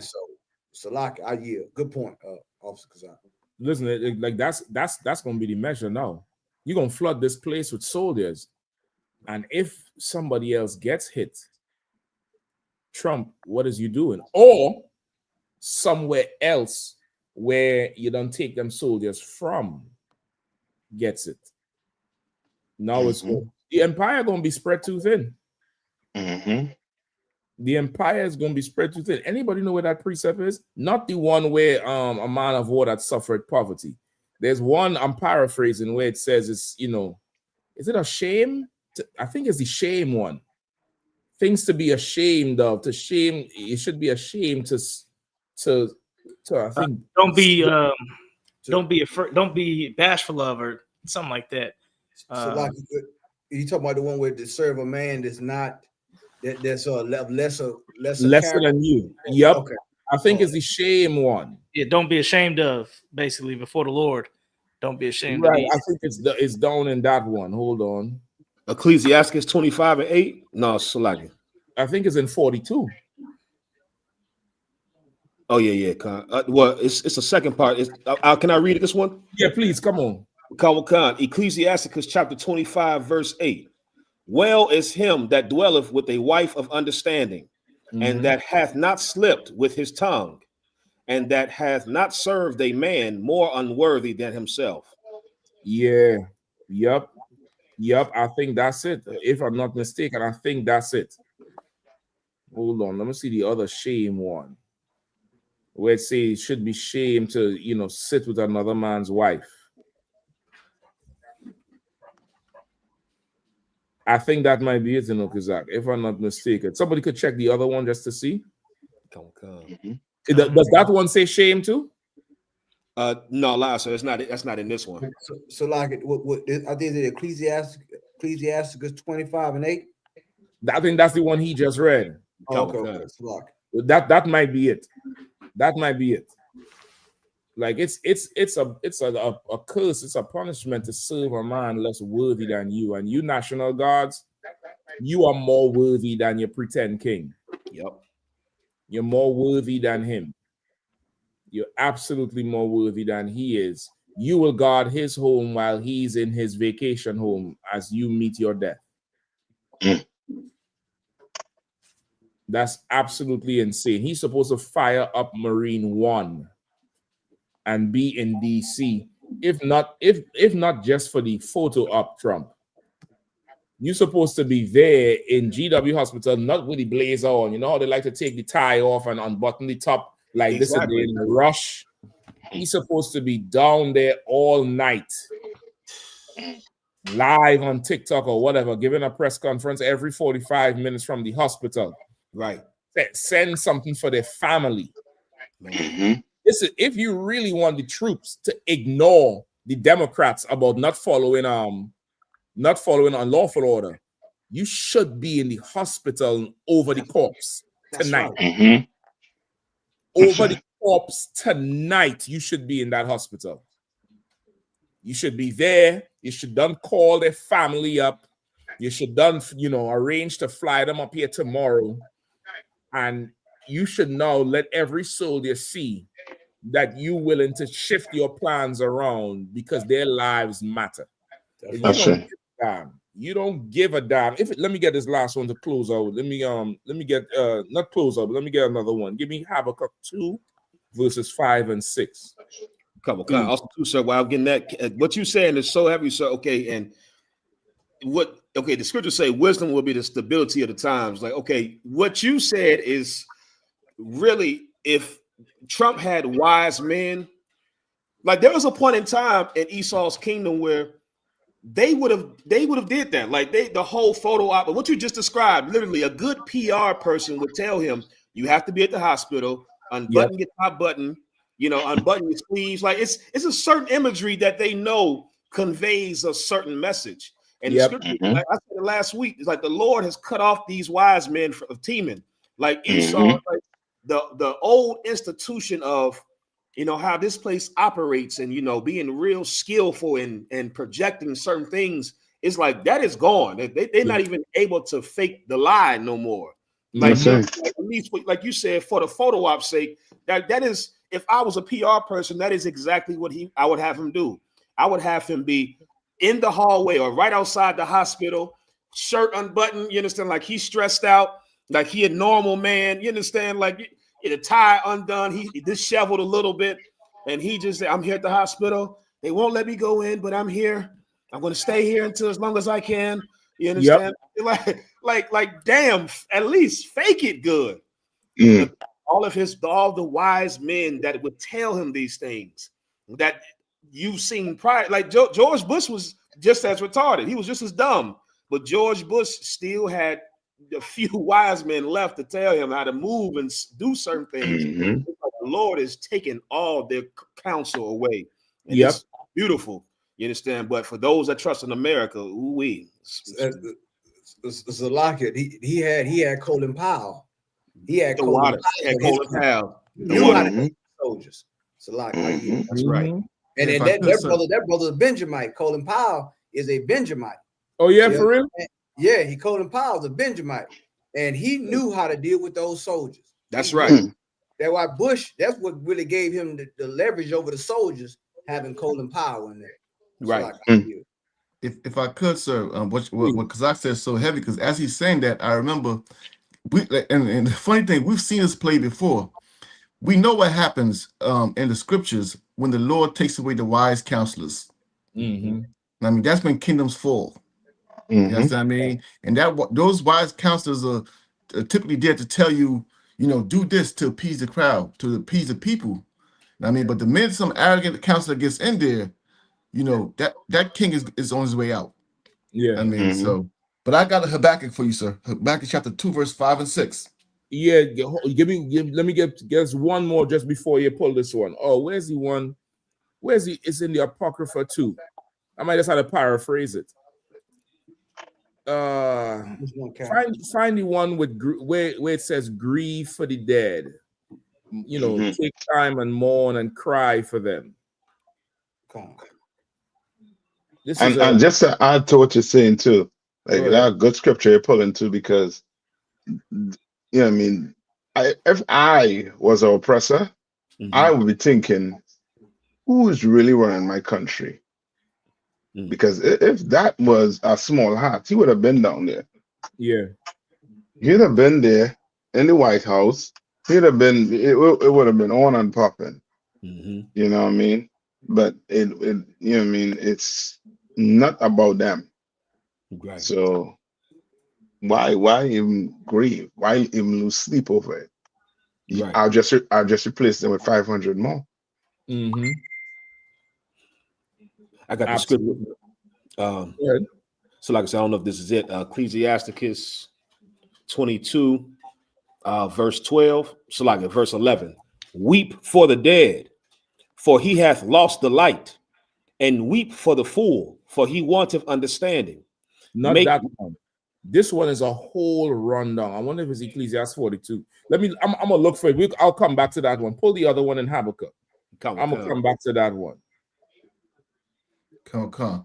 Habakkuk chapter 2, verse 5 and 6. Verse 5. Ye also, because he transgresseth by wine, he is a proud man, neither keepeth at home, who enlargeth his desire as hell, and is as death, and cannot be satisfied. That's Donald Trump. He is transgressing by wine. He's drunk, but he's drunk with power. He's drunk with the philosophy of America. He's drunk with that thing, and he's transgressing with this with the power he has. And he will not keep at home. Everybody heading home now. This is the most traveled day of the year. You not in the White House. While men who leave their homes to make sure you safe guarding an empty building in terms of the principles and who they're supposed to guard. You not there, you somewhere in Mar-a-Lago, because you wouldn't stay at home. You're flying everywhere, cutting deals. You're trying to enlarge in yourself, and you would not be satisfied. There's 2,100 active guards in DC right now. You want to add 500 more. You want to do that. Go ahead. But gathereth unto him all nations, and heapeth unto him all people. And he want to gather all nations unto him and heap unto him all people. As much as he talking this deporting thing, he's surely cutting deals with the Chinese. He's surely cutting deals with the Arab, with the Israeli man, whoever else. That's right. You want to heap unto everybody. Go ahead. Verse 6. Shall not all these take up a parable against him? And a taunting proverb against him? And say, woe to him that increaseth that which is not his. You understand? That's what's going on now. Because of how you is, shall not everybody take up a parable against you, Trump? Just like the Issacharite brothers, they call him Mr. Taco Man. Right. Trump always chickens out. They take up proverbs against you.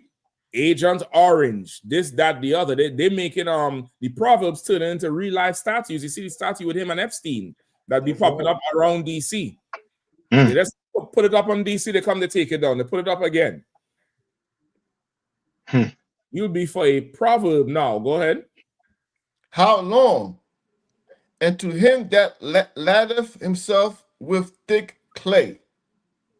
How long? How long you gonna continue how you are? And to him that ladeth himself with thick clay, you protecting yourself, you insulating yourself, while the men who protecting you hazard their lives, and you wouldn't raise up all for your loins. Insane. Laurel Salakia. You wouldn't raise up all for that. You're supposed to fire up Marine One and be heading back to DC. And here's President Trump landing right now. He's on the helipad on the top of the hospital. He's coming off right now. He said Melania and them will arrive tomorrow. This is a serious thing. He's supposed to give that whole speech from one of the floors in the hospital. The hospital is supposed to be on lockdown now. You can't do that because you're serving a man that's lesser than you. You're serving a man that never held a post in the military. Couldn't hold posts because his heel hurt. You lost the face, but his heel hurts. You take orders from him.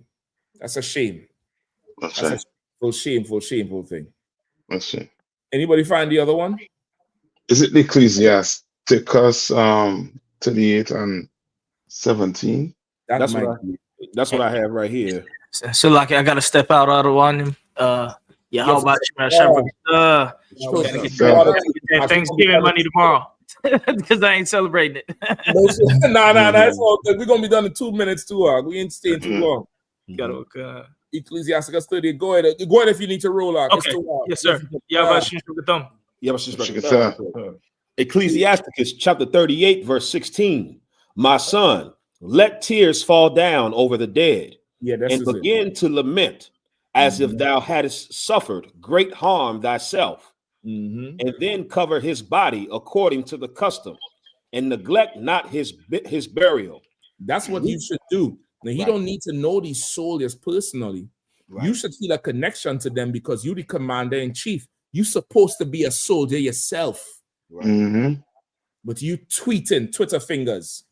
You tweeting and Truth Social. Keep going. Kawakan, weep bitterly and make great moan and use lamentation as he is worthy. As what? As he is worthy. As what? As he is worthy. You're supposed to react like these soldiers, these national guards are worthy. That's right. Donald Trump. That's right. That was not a worthy reaction at all. The Bible says you have to make lamentation like they're worth something. That's right, Captain. Let me tell you something, man. Commander Yahanna tell me, Mashak, hold your breath and go and build a camp in the middle of the Atlantic Ocean. I'm going. Right. Because I see how he treats us and how he values us. That's right. That's right. This fool here, you don't commit your life to somebody who don't care. That's right. You could do a tour in Iraq and come back home, but you guard in the streets of DC, the safest place on the earth, and you die like a dog in the street. And your commander in chief don't leave his house to come out and see what's going on. Horrible. It's a lucky cat. Horrible. Listen, I know people, if the dog holler, they run out the house in the nightgown. If the dog scream. Go ahead, Cap. Now, Cap, what you saying is so right. And tomorrow, they're gonna have a photo op of him cut the turkey. Come on. They're gonna have the big table with him and all the king's horses, like you said, and all the king's men. And they're gonna cut the turkey and they're gonna have a celebration. I want to talk about. They may talk about it a little bit, but they're gonna really be focused on feasting. You understand? Like you said, out of all the places in the world, who would have thought the nation's capital? In front of the White House. In front of the White House. Before Thanksgiving Eve, if you want to call it. Cold. And this happens. You know what I'm saying? Like it's cold. It's cold turkey. Yep. Because when you really look at this whole thing right here, man, what the Lord is getting ready, the Lord is poetic. Yeah. I mean, it makes you think what's gonna happen right before Christmas. It makes you wonder. But like you said, what you're saying, the scriptures is you spot on. You nuclear with it, Cap. Because tomorrow he's gonna eat. He's not gonna say, "I'm not eating turkey today. I'm not gonna do this because we lost." He's gonna eat the turkey, and he's gonna enjoy himself. And that's what he should say. You're so right. He should come on and say, "Listen, man. I know Thanksgiving is dear to us, but I want to institute a national day of mourning for these soldiers. I'm encouraging everybody to fast tomorrow." If he had some ounce of moral in him, some ounce of dignity and respect, flags flying at a half mast for these soldiers right here. We gonna the funeral, we're gonna cover it. The family, you don't have nothing to worry about. This is gonna be avenged. But I want everybody to do not eat that turkey meal that we would normally eat. That's eat right. a meal, bread and water, as we fast and ask the Lord to protect our nation. If you was a Christian, if you really believed, let me just get a little bit more on the scripture. Go ahead, brother. Kawakan. As Slakin, as he is worthy. And that 17. Say it again, sir. Top of 17. Just to start again with that and then running down. The Kawakan. Weep bitterly and make great moan and use lamentation as he is worthy. And that a day or two, lest thou be evil spoken of. And that's what's going on. The Bible say you have to do this thing because these men are worth it. These women are worth it, lest evil be spoken of you. You want to make America great again by bullets and bombs. If the back of your dollar says, in God we trust, why are you not trusting in the words of God? Right. Why are you not, trusting in what the Lord said, how the Lord said to have it? You should trust in that. And because you don't trust in the words of the Lord, now evil is spoken of you. That's right.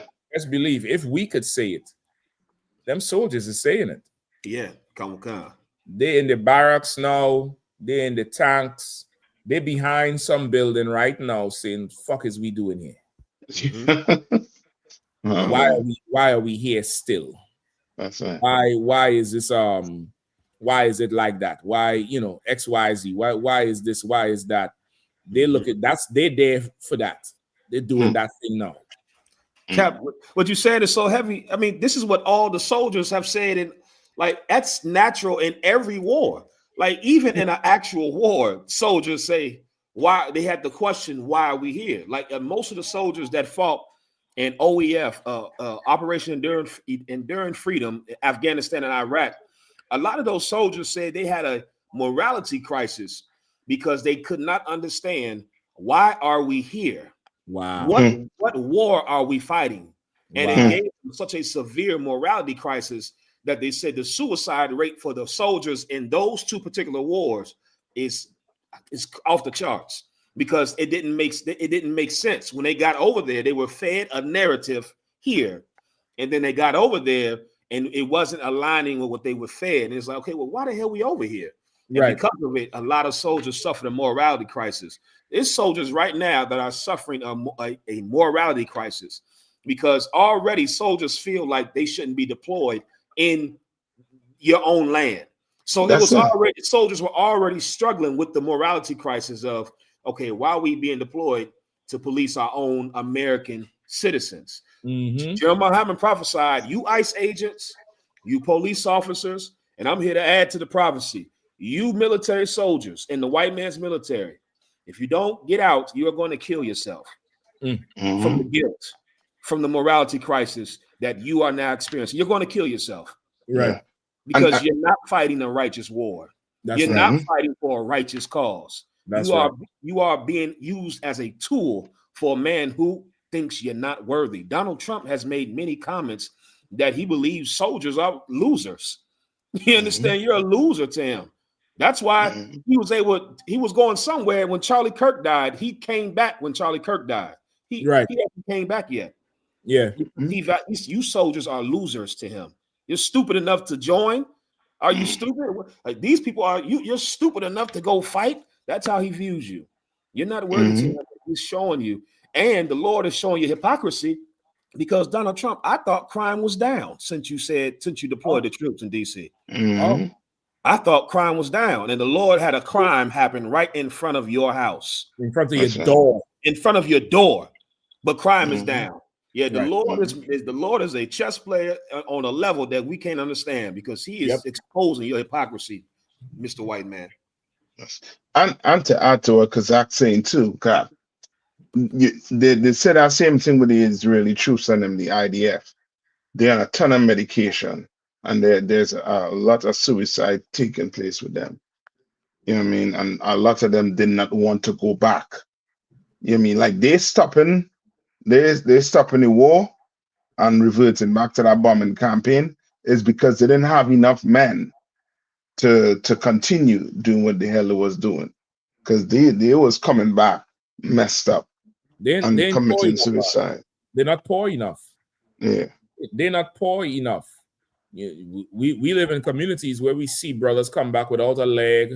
A brother come back, he ain't too right in his head from the vaccines or whatever they give him and the pills. And brothers still go sign up for that Camaro. The Israeli soldiers are just not poor enough to go back and sign up for another talk. This is not a matter of courage. This is poverty. They're just not poor enough. You know what I mean? That's it. You know what I mean? Listen, man, you brothers and sisters out there in that National Guard and in the military and the police and Secret Service, I pray y'all get the wisdom to leave America. Let's leave them with their problems, man. Come out of her, my people, so you do not partake of her plagues. That's right. And these plagues is coming to this place, and if you stand with this place, you're gonna get infected. You're going to get infected with the plagues, man. That's right.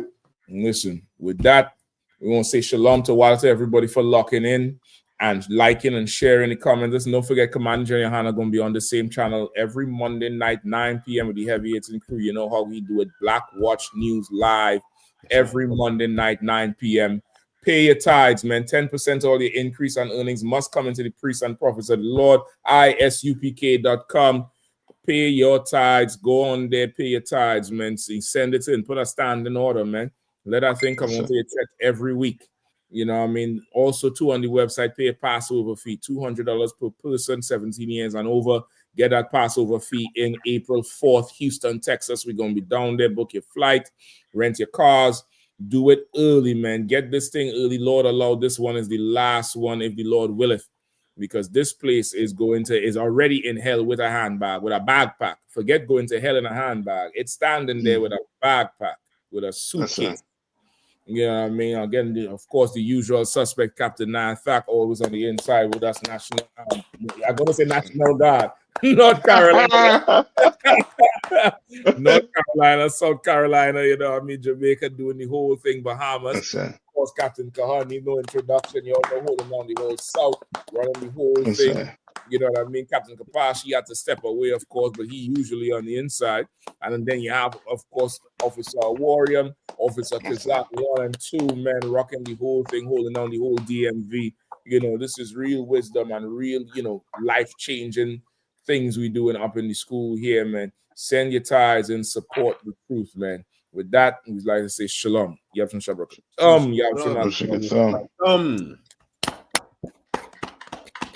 Shalom, Israel. It's that time again.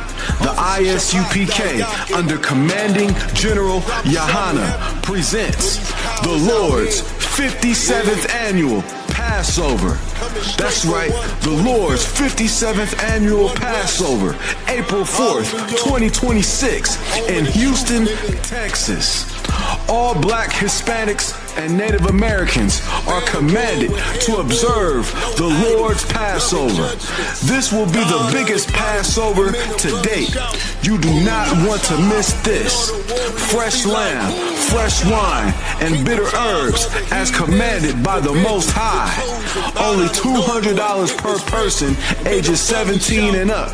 The biggest event of the year.